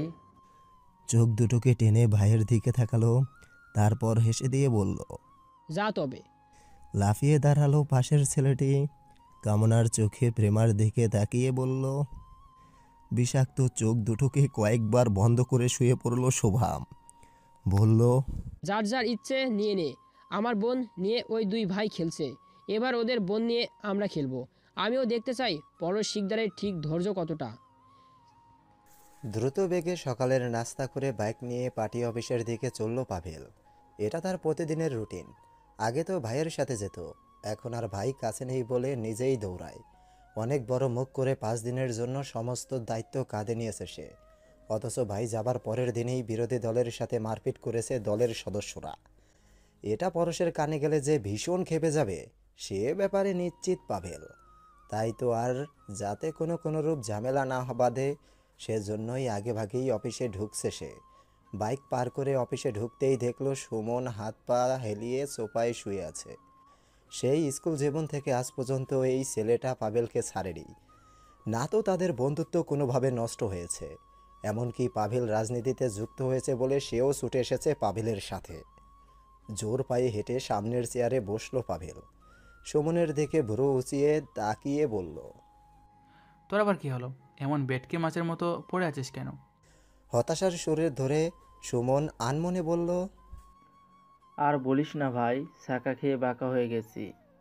কপাল কুঁচকে ফেলল পাভেল। তারপর ধুম করে সুমনের পিঠের উপর কিল মেরে বলল, তুই শালা প্রেম করিস, অথচ আজ অবধি আমাকে জানালি না, স্বার্থপর। লাফ দিয়ে উঠে বসলো সুমন। সিরিয়াস ভঙ্গিতে বলল, প্রেম আর করলাম কই, তার আগেই তো সমন্দির বাচ্চা বিয়ে দিয়ে দিল আমার বাচ্চা বউটাকে। ওই শালাটা যে এত খচ্চর হবে কে জানতো। আগে জানলে তো আশিককে কলেজ যাওয়ার পথেই তুলে নিয়ে আসতাম। স্তব্ধ হয়ে গেল পাভেল। মুহূর্তেই দাঁড়িয়ে পড়ল। পুরো মাথাটা ফাঁকা ফাঁকা লাগছে তার। সে কি ভুল কিছু শুনেছে? পুনরায় উত্তেজিত হয়ে সুমনের দিকে তাকিয়ে বলল, এসব কি বাজে কথা? আরশির বিয়ে হয়েছে মানে কি? ওর তো কদিন পরই পরীক্ষা। দূর, তুই মজা করিস আমার সাথে? বিরক্তির নিঃশ্বাস ছাড়ল সুমন। তারপর তেরা কণ্ঠে বলল, তুই তো আমার বিয়াই লাগিস, তাই তো মজা করি। দুর্বল আমি বাসি না আমার জ্বালায়, আর তুই মজা নিচ্ছিস। ওর সৎ ভাই সম কুত্তাটাই জোর করে বিয়ে দিয়ে দিছে আরশিকে। ওই লিটি ইঁদুরটাও নাকি অন্য কারোর সাথে প্রেম করতো, সেখানে ধরা খাইছে, তাই বিয়ে দিয়ে দিছে। আরশি তো এখন ওর শ্বশুর বাড়িতেই আছে ঢাকায়। ধপ করে চেয়ারের উপর বসে পড়ল পাভেল। তাহলে এটাই কি আরশির ফোন না ধরার কারণ ছিল? উফ, বুকের ভেতরটা যন্ত্রণায় ছিঁড়ে যাচ্ছে। আরশি কি করে বিয়ে করতে পারলো? কি করে অন্য কারো সংসারে যেতে পারলো তাকে ছেড়ে? এটা কি ভালোবাসা? না না না, আরশি এমনটা করতে পারে না। ওকে জোর করে স্বভাব না হলে ও কিছুতেই তাকে ঠকাতে পারে না। নিজেকে খুব কষ্টে সংযত করলো পাভেল। দম নিতে ভীষণ কষ্ট হচ্ছে তার। জোরে জোরে শ্বাস নিয়ে সুমনকে বলল, তুই এত সব জানি কি করে? কই, আর কেউ তো কিচ্ছু জানে না। সাবেক এমপির মেয়ের বিয়ে, আর কেউ জানবে না এটা কি করে হয়? খেপে গেল সুমন। বলল, আরে বাবা, তোর কি মনে হয় আমি মিথ্যা বলবো? ওদের বাড়ির দারোয়ান মফিজ চাচা তো আমাদের বাড়ির পাশে থাকে। ওর থেকে আমি আরশির সব খবর নেই। আর বিয়েটা গোপনে হয়েছে ঘরোয়াভাবে, তাই কেউ জানে না। শান্ত হয়ে বসলো পাভেল। পুনরায় বলল, শুভম এখন কোথায় থাকতে পারে জানিস কিছু? ভাবলেশীন ভাবে কাঁধ উঁচিয়ে সুমন বলল, কোথায় আবার হয়? ওদের পার্টি অফিসে নয়তো ক্লাব ঘরে। চেয়ার ছেড়ে উঠে দাঁড়ালো পাভেল। ছোট্ট করে বলল, এদিকটা দেখছিস? আসছি আমি। বলেই নিচে নামলো। বাইকে উঠে এক টানে শোভামের পার্টি অফিসের সামনে গেল। কিন্তু হতাশ হয়ে পুনরায় বাইকে উঠল। অফিসের গেটে তালা লাগানো। হাতের ঘড়ির দিকে তাকিয়ে দেখলো 8:30 মাত্র। হয়তো এত তাড়াতাড়ি আসেনি। এবারে ক্লাব ঘরের উদ্দেশ্যে যেতে লাগলো পাভেল। বুকের ভেতরটা যেন দুবড়ে মুচড়ে যাচ্ছে। কলিজাটা কেউ ছিঁড়ে 2 টুকরো করে ফেলেছে। বারবার মন বলছে, আর সে কি একবার ফোন দিয়ে তাকে জানাতে পারতো না? পুনরায় সকল দোষ ক্ষোভ গিয়ে স্বভাবের উপর মজল। ওই জানোয়ারটা জোর করেছে আরশিকে। হয়তো মেরেও ওকে তো ছাড়বে না পাভেল। ভাই, ওরে তো আমি স্কুলে আনা নেওয়া করি। বাড়ির সবাই ওরে না দেখে আমারে যখন জিজ্ঞেস করবে তখন কি বলবো? ঘাবড়ে যাওয়া কণ্ঠে সুজন শোভামকে বলল। পাশেই চিন্তিত অবস্থায় নীরব বসা। শোভামের উদ্দেশ্যে বলল, ভাই, এটারে কি মাইরা এই জঙ্গলেই কোথায় পুঁতা রাখবো? সামান্য বিরক্ত হলো শোভাম। সিদ্ধান্তহীনতায় ভুগছে সে। ধমক মেরে সুজনকে বলল, নিয়ে আসার আগে মনে ছিল না বাড়িতে কি জবাব দিবি? দূর। পাশ থেকে ক্লান্ত হয়ে মাটিতে বসে থাকা আরিফ বলল, আরে এইটা কোনো ব্যাপার হইল? মায়েরা কোথাও একটা পইতা রাখবো, তারপর সুজন ভাই সোজা বাড়িতে চলে যাবা। তারপর চিন্তার ভান কইরা বলবা প্রেমা তো প্রাইভেটে ঢুকলো, তারপর আর বাইর হলো না, অনেক খুঁজছি পাই নাই, ব্যাস। নিস্তেজ হয়ে সামনের ঘরে পড়ে আছে প্রেমা। হাত মুড়িয়ে পিঠের দিকে বাঁধা।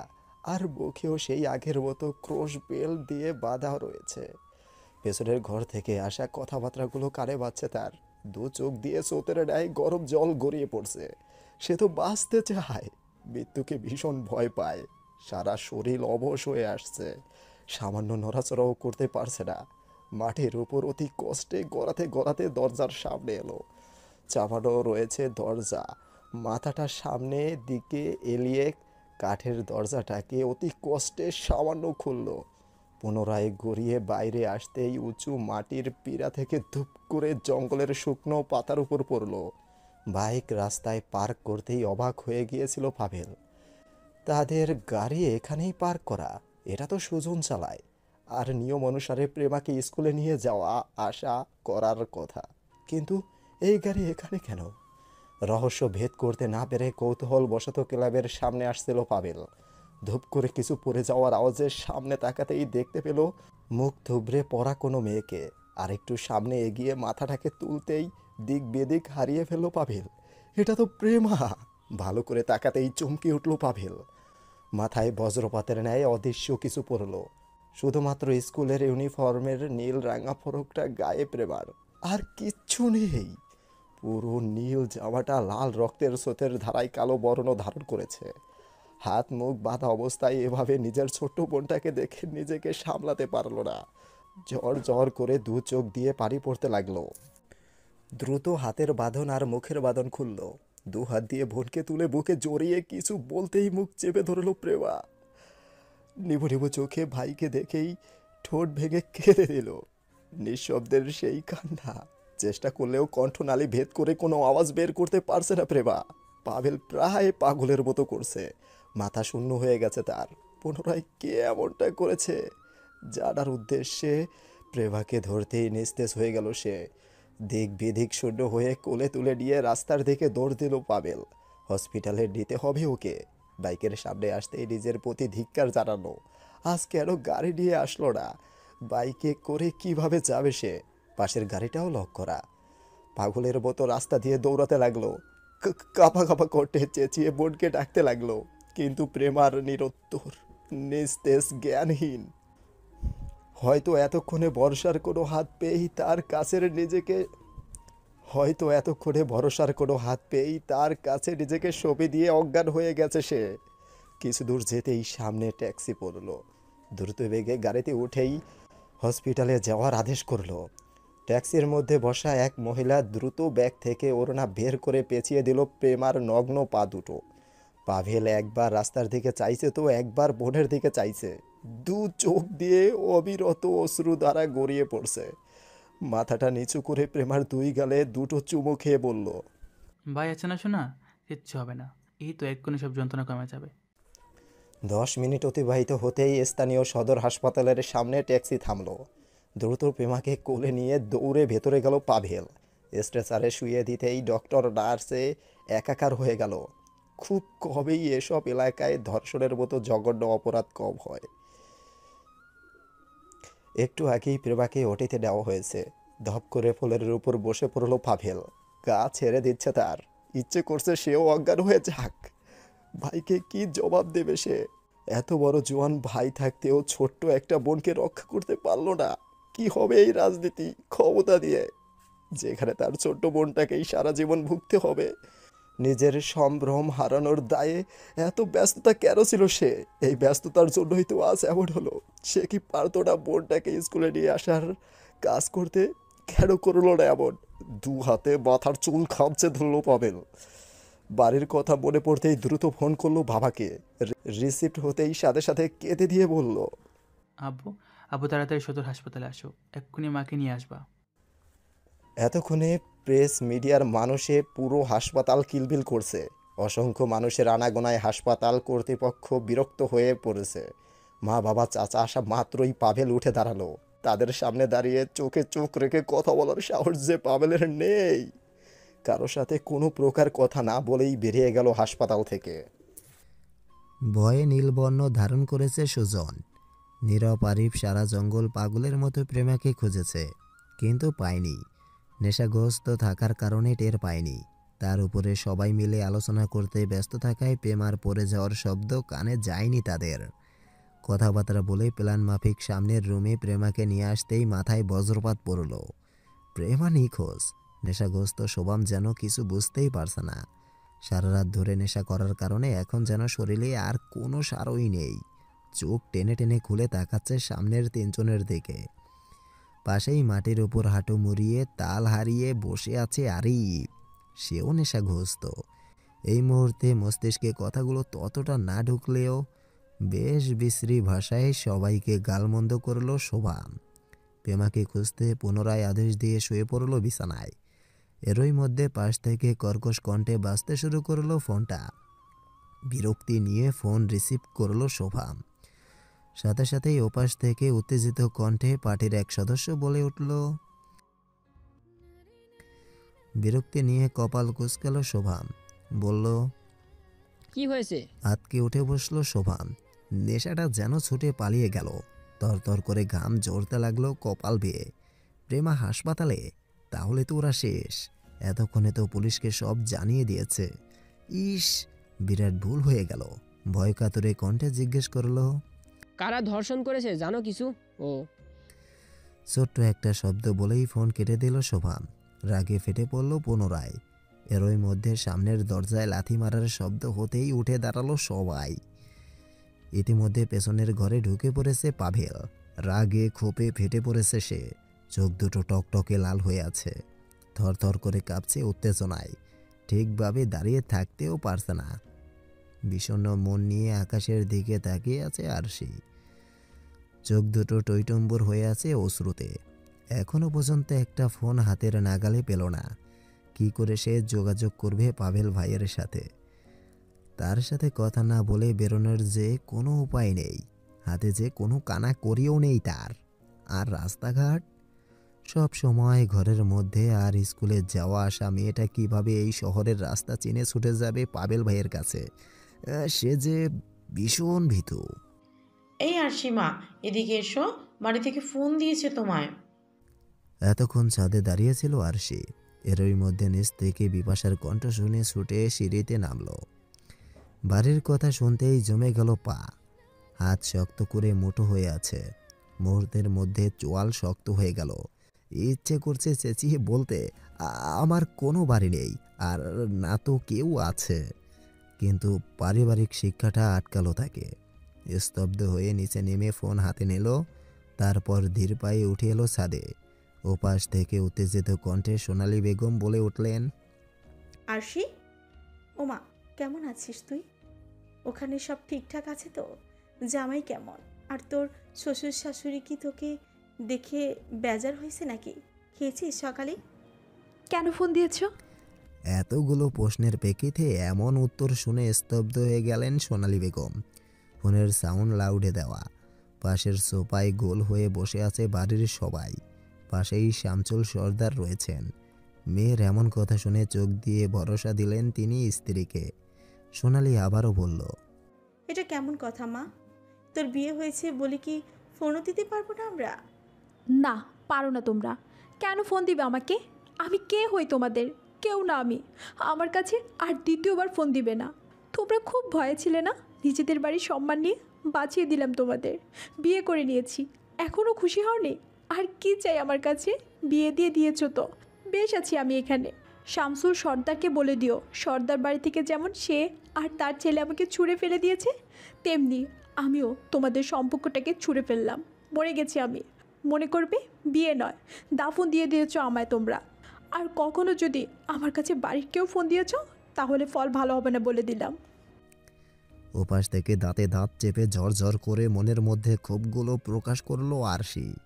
তীব্র গতিতে সারা জীবন শান্ত ভীত হরিণীর ন্যায় থাকা মেয়েটার যেন কথার বাঁধ ভেঙেছে আজ। স্তব্ধ হয়ে একে অপরের দিকে চেয়ে রইল সর্দার বাড়ির সবাই। সোনালী কান্নায় ভেঙে পড়ে মেয়েকে বললেন, ওমা, তুই এমনভাবে কথা বলিস না।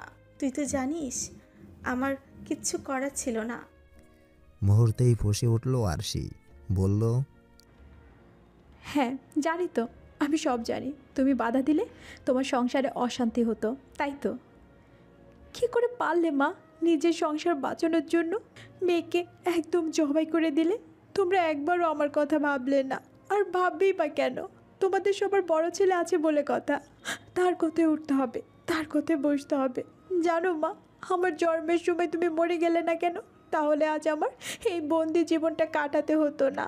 স্পর্শী আপুর মতো আমিও কোনো বিপাশার কাছে বড় হতাম, ইচ্ছে মতো উঠতাম, সবাইকে জবাব দিতে শিখতাম। কেন হলো না এমন? আল্লাহ আমাকে পরিবার দেয়নি, দিয়েছে এক অভিশাপ। এরই মধ্যে সোনালীর হাত থেকে ফোনটা টেনে নিল শামচুল সর্দার। হ্যালো বলতেই কেটে দিল আরশি। মায়ের সাথে উঁচু গলায় কথা বললেও বাবার সামনে সে যে কিছুতেই এভাবে কথা বলতে পারবে না। আস্তে করে ফোনটা বন্ধ করে দিল। তারপর ছাদের রেলিংয়ে হেলান দিয়ে হাঁটু মুড়ে বসে পড়ল। ডুকরে কেঁদে উঠে আফসোসের সুরে বলতে লাগলো, হিস, আজকের এই সাহসটা যদি বিয়ের আগে হতো তাহলে যে আজ এই চোখের পানি ফেলতে হতো না। হঠাৎই হাতের ছোট্ট বাটন ফোনটার দিকে নজর যেতেই চমকাই উঠল আরশি। সে তো এখনই পাভেলকে ফোন দিতে পারে। উত্তেজনায় খুশিতে দু হাত দিয়ে মুখ চেপে ধরল। মনে মনে পরিচিত প্রিয় নাম্বারটা উঠিয়ে বার কয়েক মিলিয়ে নিল। তারপর কাঁপা কাঁপা হাতে কল করে অধীর আগ্রহে কানে ধরল ফোন। এখনই ওপাশ থেকে পাভেলের কণ্ঠ ভেসে আসবে ভাবতেই উত্তেজনায় কেঁপে উঠল আরশি। কিন্তু তাকে পুরোপুরি মিথ্যে প্রমাণ করে ওপাশ থেকে মেয়েলি কণ্ঠে ভেসে উঠল, আপনার কাঙ্ক্ষিত নাম্বারটি এই মুহূর্তে সংযোগ প্রদান করা সম্ভব হচ্ছে না। অনুগ্রহ করে কিছুক্ষণ পর আবার চেষ্টা করুন, ধন্যবাদ। আরশি হার মানল না। টানা 1 ঘন্টা ওখানে বসেই রইল। কমপক্ষে 50 বার ফোন করেও শেষ পর্যন্ত পাভেলের নাগাল পেল না। রুম থেকে বেরিয়ে জুতোটা পরে নিল রাহুল। গলার টাইটা বাঁধতে বাঁধতে মায়ের সামনে এসে বলল, আমি আসলাম। চমকে পেছনে তাকালো বিপাশা। রাহুলের হাতে কোর্ট ফাইল দেখে কৌতূহল বশত জিজ্ঞেস করলো, কোথায় যাচ্ছিস তুই? আরে তুই কি ভুলে গেলি আজকে কাজে আসবে? বিরক্তিতে চোখ মুখ কুঁচকে ফেলল রাহুল। আরশিকে বারবার কাঁদতে দেখে তার ভীষণ খারাপ লাগছে। রাগের মাথায় যে সে বড় ধরনের ভুল করে ফেলেছে সেটা এখন তাকে কুরে কুরে খাচ্ছে। যতই হোক, আরশির ওই চোখের পানিগুলো সহ্য হচ্ছে না। কেন জানি মনে হচ্ছে ওই পানিগুলো অভিশাপ হয়ে তার জীবনে নামবে না তো। বারবার ভেবে চলেছে কি করে এই ভুল শোধরানো যায়। আচ্ছা, সে কি পাভেলকে ডেকে তার হাতে প্রেমাকে তুলে দেবে? কিন্তু তাহলেও বাড়িতে কি বলবে সে? নিজের স্ত্রীকে তার পুরাতন প্রেমিকের হাতে তুলে দেওয়ার মতো কাপুরুষ মনে হয় আর পৃথিবীতে কেউ নেই। ভাবতে হবে তাকে, আরও গভীরভাবে ভাবতে হবে। সেজন্য সময় চাই। কিন্তু মায়ের এই আবার বিয়ে বিয়ে নিয়ে মাতানো একদম সহ্য হচ্ছে না। মুখ দিয়ে বিরক্তিকর শব্দ উচ্চারণ করে বলল, আমি আসলাম। মা, আমি ভার্সিটিতে যাচ্ছি। লাস্ট যে চাকরিটার কথা বলেছিল ওখানেই সিভিটা জমা দিব। আর কতদিনই এভাবে থাকবো? তুমি প্লিজ আপাতত বিয়েটি বাদ দাও। চাকরিটা আগে হোক, তারপর যা ইচ্ছা তাই করো। বলেই বিপাশাকে আর কিছু বলার সুযোগ না দিয়ে চলে গেল গেটের দিকে। পিরোজপুর সদর হসপিটাল, সকাল 11টা। অপারেশন থিয়েটার থেকে আরও 1 ঘন্টা আগে প্রেমাকে কিবেনে শিফট করা হয়েছে। হসপিটালের পোশাক পরিয়ে কোমর পর্যন্ত চাদর দিয়ে প্রেমাকে ঢেকে দিল নার্স। 2 হাতে স্যালাইন চলছে। কিছুক্ষণ আগেই জ্ঞান ফিরলেও ডক্টররা প্রেমাকে ঘুমের ইঞ্জেকশন দিয়ে রেখেছে। পাশেই টুলে বসে অবিরতভাবে কপাল চাপড়াচ্ছে পিয়াসা। কান্নায় ভেঙে পড়ে কতক্ষণ পর পর মেয়ের স্যালাইন দেওয়া হাতে চুমু খাচ্ছে। আফসোস করে বুক ভাসিয়ে ফেলছে। আহারে, সে কেন নিয়ে গেল না স্কুলে মেয়েটাকে? বাড়িতে রান্না বান্না ছাড়া তো আহামরি আর কোনো কাজ করতে হয় না তাকে। তাহলে কেন সে মেয়েটার দায়িত্ব নিল না? মহিউদ্দিন শিকদার পাথর হয়ে দাঁড়িয়ে আছে কেবিনের সামনে। সবার মুখেই একই আফসোস, কেন ছোট মেয়েটাকে সে নিয়ে গেল না স্কুলে? এই মুহূর্তেই সুজনের কথা মাথায় এলো। সুজন কোথায়? ওই তো প্রেমাকে স্কুলে নিয়ে যায়। গাড়িও বা কোথায়? মাথায় আবারও ভয়েরা চেকে ধরল। মাথার মধ্যে নানা ঘটনা ঘুরপাক খাচ্ছে। ফোনাতে 23 বারের মতো পরশের ফোনে কল দিল শামসুল সর্দার। এসব সামলানো যে তার মতো একজন নরম স্বভাবের স্কুল মাস্টারের পক্ষে সম্ভব নয়। প্রেস মিডিয়া লোকজন নানাভাবে নানান ধরনের প্রশ্ন করে যাচ্ছে। পাভেলটাকেও কোথাও খুঁজে পাওয়া যাচ্ছে না। পাশেই ছোট ভাই রফিক অসহায় চিত্তে দাঁড়িয়ে আছে। রং বেরঙের বড় বড় পাথরের ফাঁক দিয়ে বয়ে চলেছে স্বচ্ছ পানির ধারা। যেতে যেতে এক পাথরের সাথে ধাক্কা খেয়ে অন্যটা পড়তে কলকল শব্দে মেতে উঠেছে ট্যুরিস্ট স্পটটি। আশেপাশের লোকজনকে ফেলে দূরেই নির্জন এক জায়গায় দেখা যাচ্ছে এক দম্পতিকে। হাঁটু অবধি পানির মধ্যে বসে আছে পুরুষটি। তার কোলেই পানির মধ্যে বসে আছে নীল রঙা শাড়ি পরা নারী। পুরুষটি কতক্ষণ পর পর আলতো করে ছুঁয়ে দিচ্ছে গাল, আর নারীটির চোখ গরম করে আশেপাশে তাকিয়ে মেপে নিচ্ছে লোকজনের দৃষ্টি। পরশ মাথা হেলিয়ে পাথরের ওপর শুয়ে পড়ল। বুকের উপর দিয়ে ধীর গতিতে বয়ে চলা পানির স্রোতে হাত ডুবিয়ে ছিটিয়ে দিল স্পর্শের গালে। মুহূর্তেই চমকে উঠল স্পর্শী। পরশ হাত বাড়িয়ে নিজের বুকের উপর শুয়ে দিল স্পর্শীকে। কিছুক্ষণ সেখানেই নিস্তব্ধতা রইল। নীল আকাশের দিকে তাকিয়ে থেকে উৎফুল্ল কণ্ঠে স্পর্শী বলল, ইস, ফোনটা নিয়ে আসতাম, তাহলে কিছু ছবি তুলতে পারতাম। আপনিও না জাতা নেতা মশাই, নিজেও ফোন আনলেন না আর আমাকেও আনতে দিলেন না। পরশ আলতো হাসল, বলল, ফোন দিয়ে আসাটা আর একটা ঝামেলা। সারাক্ষণ এদিক ওদিক দিয়ে ফোন আসতেই থাকতো, তখন তুমি নিজেই রাগ করতে। মাথা নুইয়ে সমর্থন করলো স্পর্শী। তারপর ঝট করে উঠে দাঁড়িয়ে পরশকেও টেনে তুলল। ভেজা কাপড়ে হাঁটতে লাগলো আরও সামনে। ঠোঁট কামড়ে হেসে পরশের দিকে তাকিয়ে দূরের ব্রিজটার দিকে আঙুল তুলে বলল, চলুন ওখান থেকে লাফ দিয়ে নিচে পড়ি। আতকে উঠল পরশ। চোখ দুটো বড় বড় করে স্পর্শের দিকে তাকালো। মুহূর্তেই মুখ গোমড়া করে ফেলল স্পর্শী। বলল, এমনভাবে তাকাচ্ছেন কেন?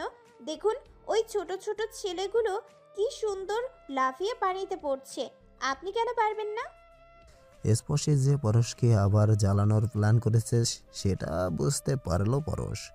কোনো কথা না বলেই পেছনে ঘুরে একা একা হাতটা ধরল।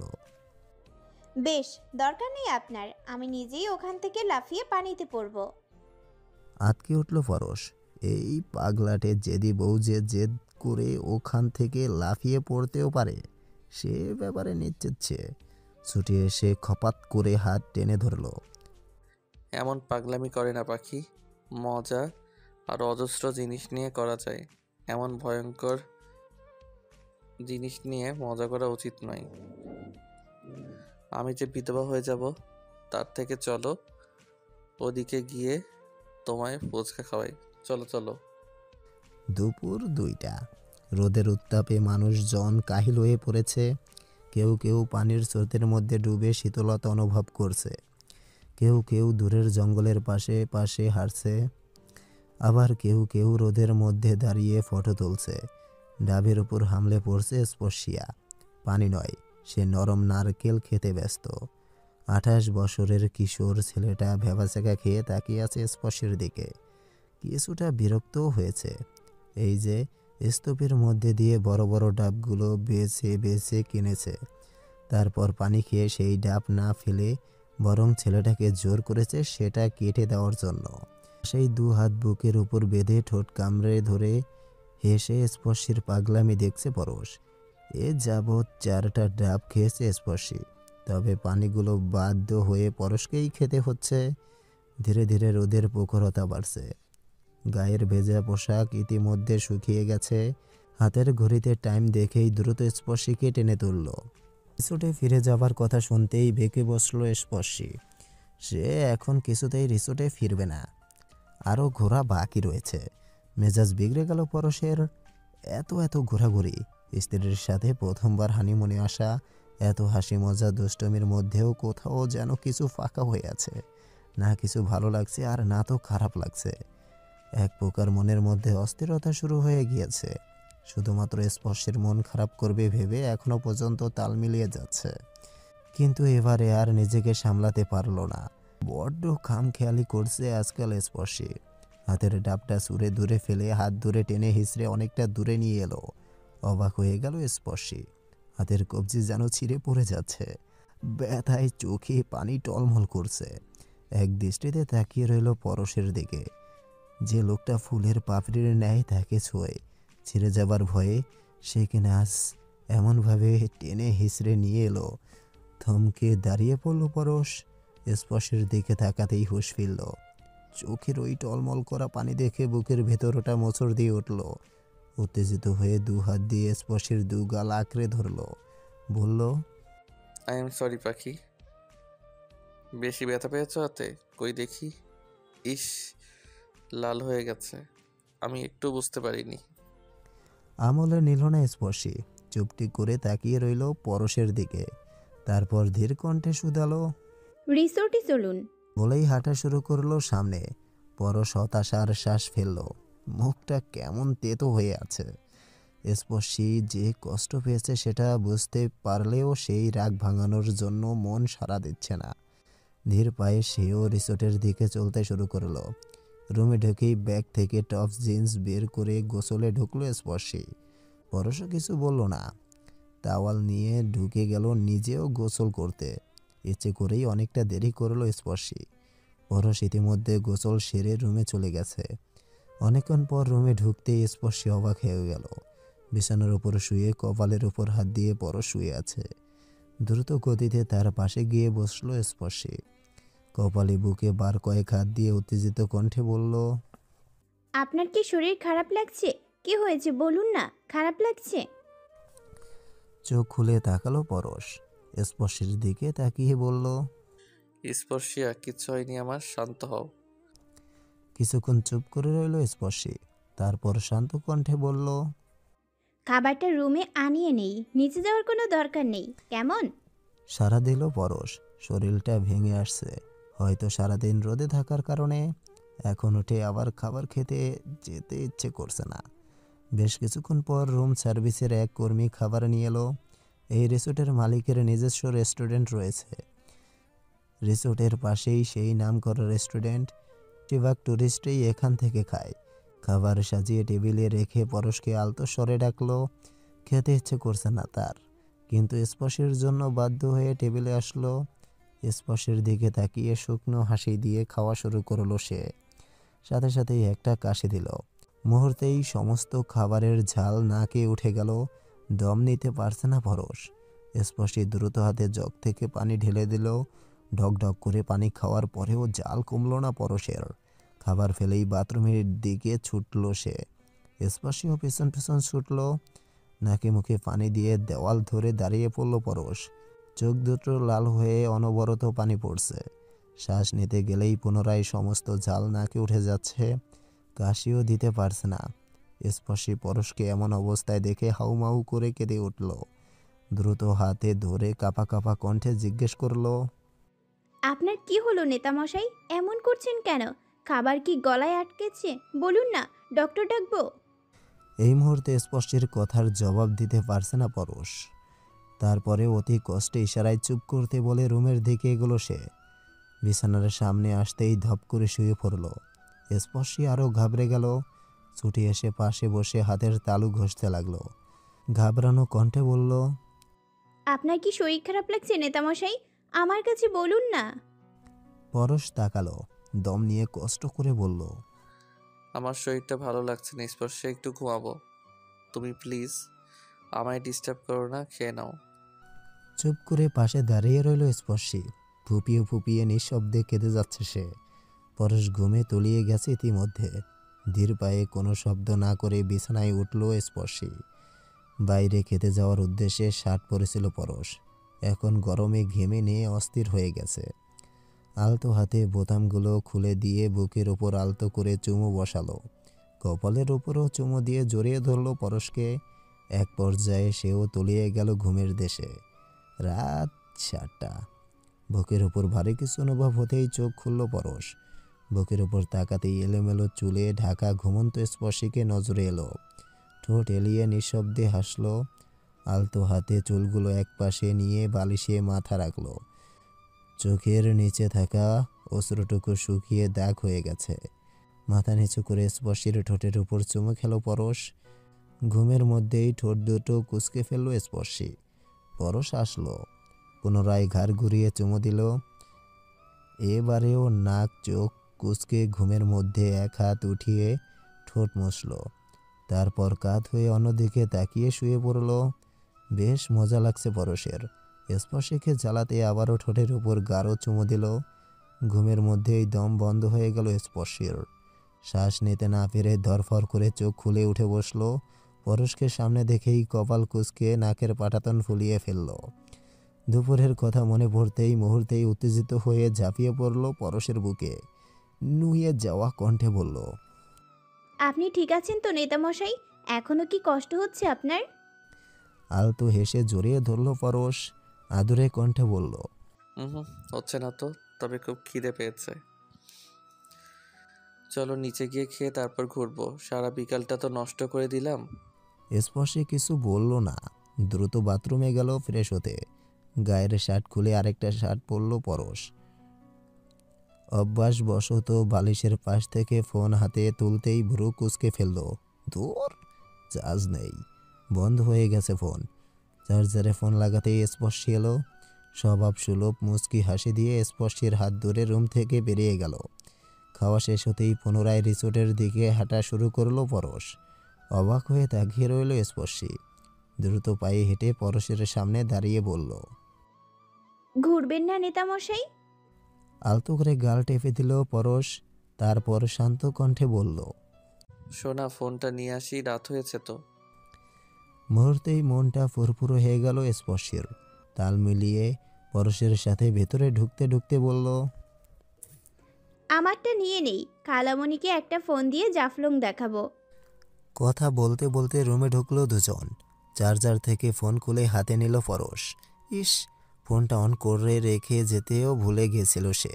এস্তো হাতে ফোন অন করতেই একগাদা নোটিফিকেশনে প্রায় হ্যাং হয়ে যাওয়ার পালা। মিনিট দুয়েক পর ফোনের দিকে তাকাতেই চমকে উঠল পরশ। পার্টির সদস্য থেকে শুরু করে বাবা মা কাকা সুমনের ফোন কলে কল লিস্ট ভরে গেছে। এক একজনের সিম থেকে মিনিমাম 20টা মিস কল। বাড়ি থেকে কল দিবে ভাবতেই একটা নোটিফিকেশনে চোখ আটকে গেল পরশের। দ্রুত হাতে সেখানে ক্লিক করতেই ফেসবুকে ঢুকলো। অসংখ্য সাংবাদিক, রাজনৈতিক নেতা তাকে ট্যাগ করে পোস্ট করেছে। স্কুলে যাবার পথে গণধর্ষণের শিকার হলেন পিরোজপুরের বর্তমান সংসদ সদস্য পরশ শিকদারের 14 বছরের একমাত্র ছোট বোন। আমরা এই ঘৃণ্য এবং কুৎসিত অপরাধের বিরুদ্ধে তীব্র নিন্দা ও প্রতিবাদ জানাচ্ছি। আইন শৃঙ্খলা বাহিনীদের কাছে আমাদের সবার একটাই দাবি যে শীঘ্রই ওই অপরাধীদের আইনের আওতায় এনে গ্রেপ্তার করে দৃষ্টান্তমূলক শাস্তির ব্যবস্থা করুন। এরকম অহরহর পোস্টে ভরপুর তার আইডি। মাথা হ্যাং হয়ে গেল পরশের। ধপ করে বিছানার উপর বসে পড়ল। পুরো শরীর যেন ভর ছেড়ে দিয়েছে। সাময়িকভাবে মাথা ফাঁকা হয়ে গেল তার। আশেপাশে কোনো কিছুই তার স্নায়ুতন্ত্র গ্রহণ করতে অপারগ। মাথার ভেতর শুধু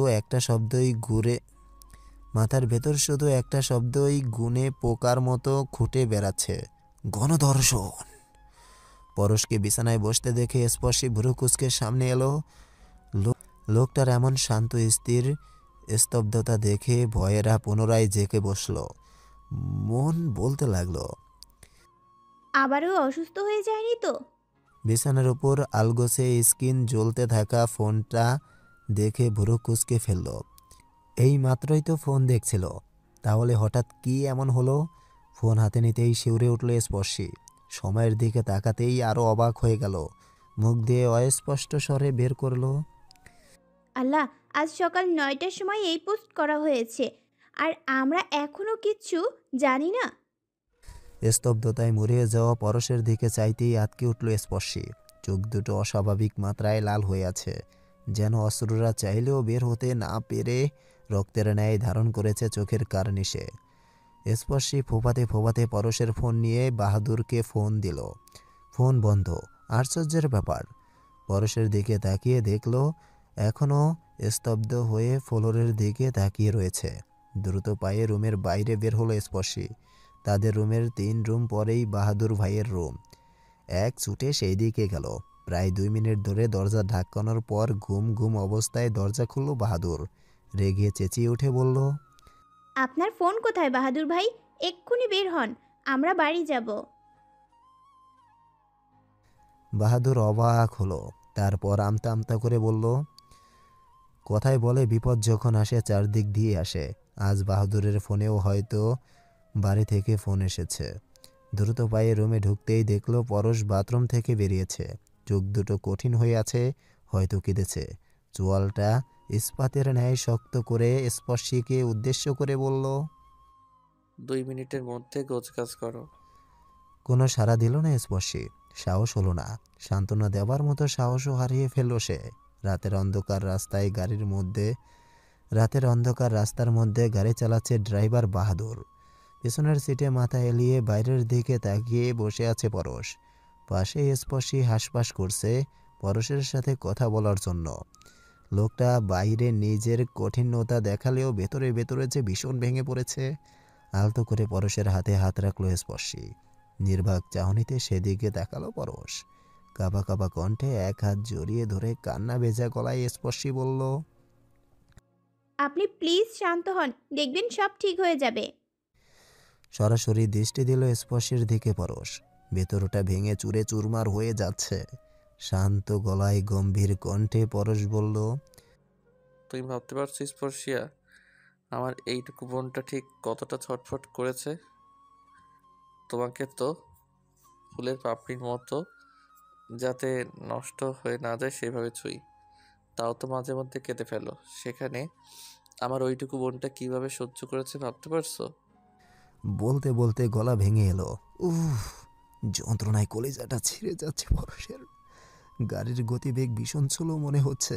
ছটপটিয়ে তেজস্বী গলায় বলল, বাহাদুর ভাই, গাড়ি থামান। নিমিষেই মনিবের আদেশ শুনে গাড়ি থামালো। দরজা খুলে বাইরে বের হয়ে পরশ বলল, আপনি পেছনে যান, আমি চালাচ্ছি। স্পর্শিয়া, সামনে এসো। কোনোরূপ বাঘ বিতণ্ডায় না জড়িয়ে পরশের আদেশ মানল দুজন। সিটবেল্ট বাঁধতেই দুর্বার গতিতে গাড়ি স্টার্ট করে চালাতে লাগলো পরশ, যেন উড়ে যেতে চাইছে পিরোজপুরে। স্পর্শী ঘাবড়ে গিয়ে পরশের দিকে তাকালো। ভীষণ ভয় করছে তার। এক হাত বাড়িয়ে পরশের ঘাড় চেপে ধরে চোখ বন্ধ করলো।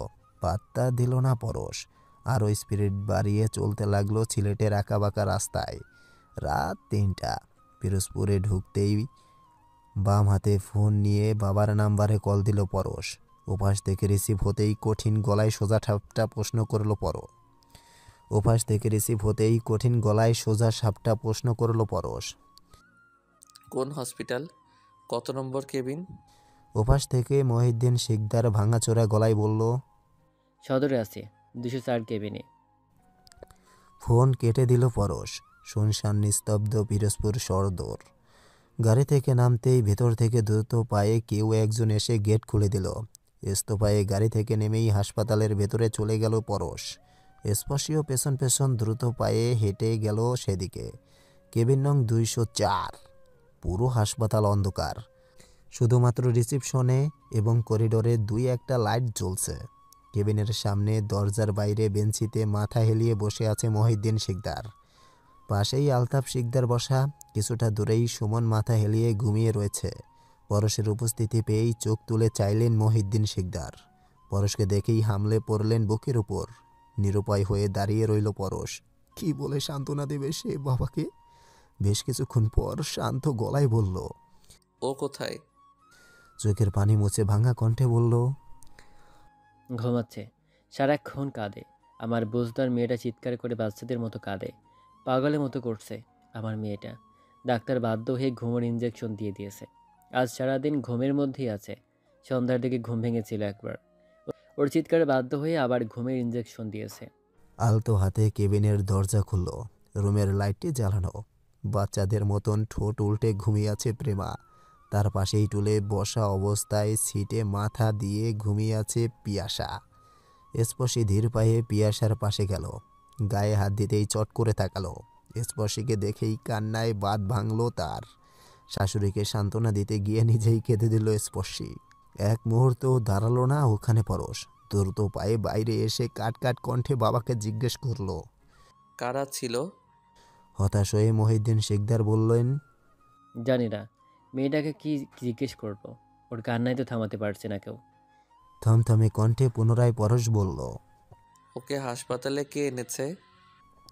ওপাশ থেকে সুমন বলল, পাভেল।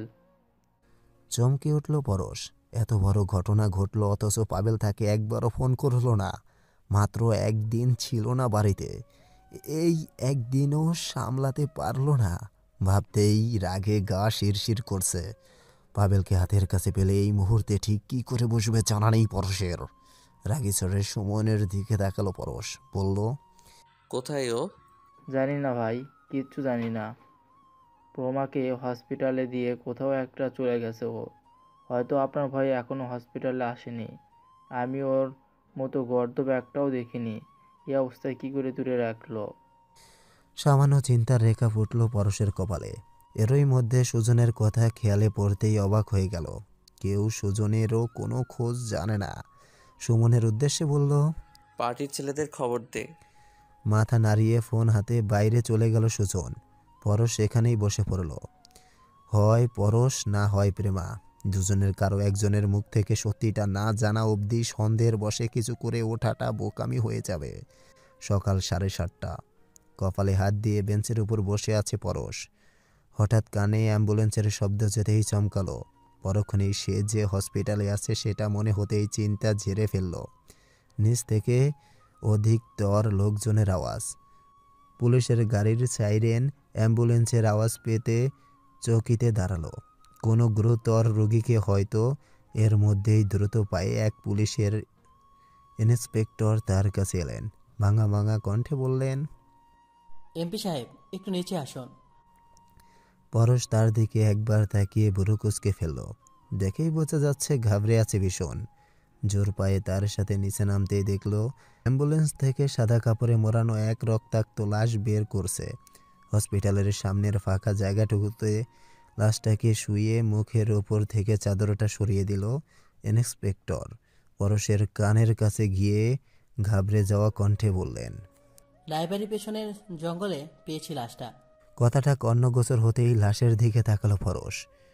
শুকিয়ে যাওয়া রক্তে রক্তাক্ত লাশটা কেমন পরিচিত লাগছে। ধীর পায়ে আরেকটু সামনে আগালো।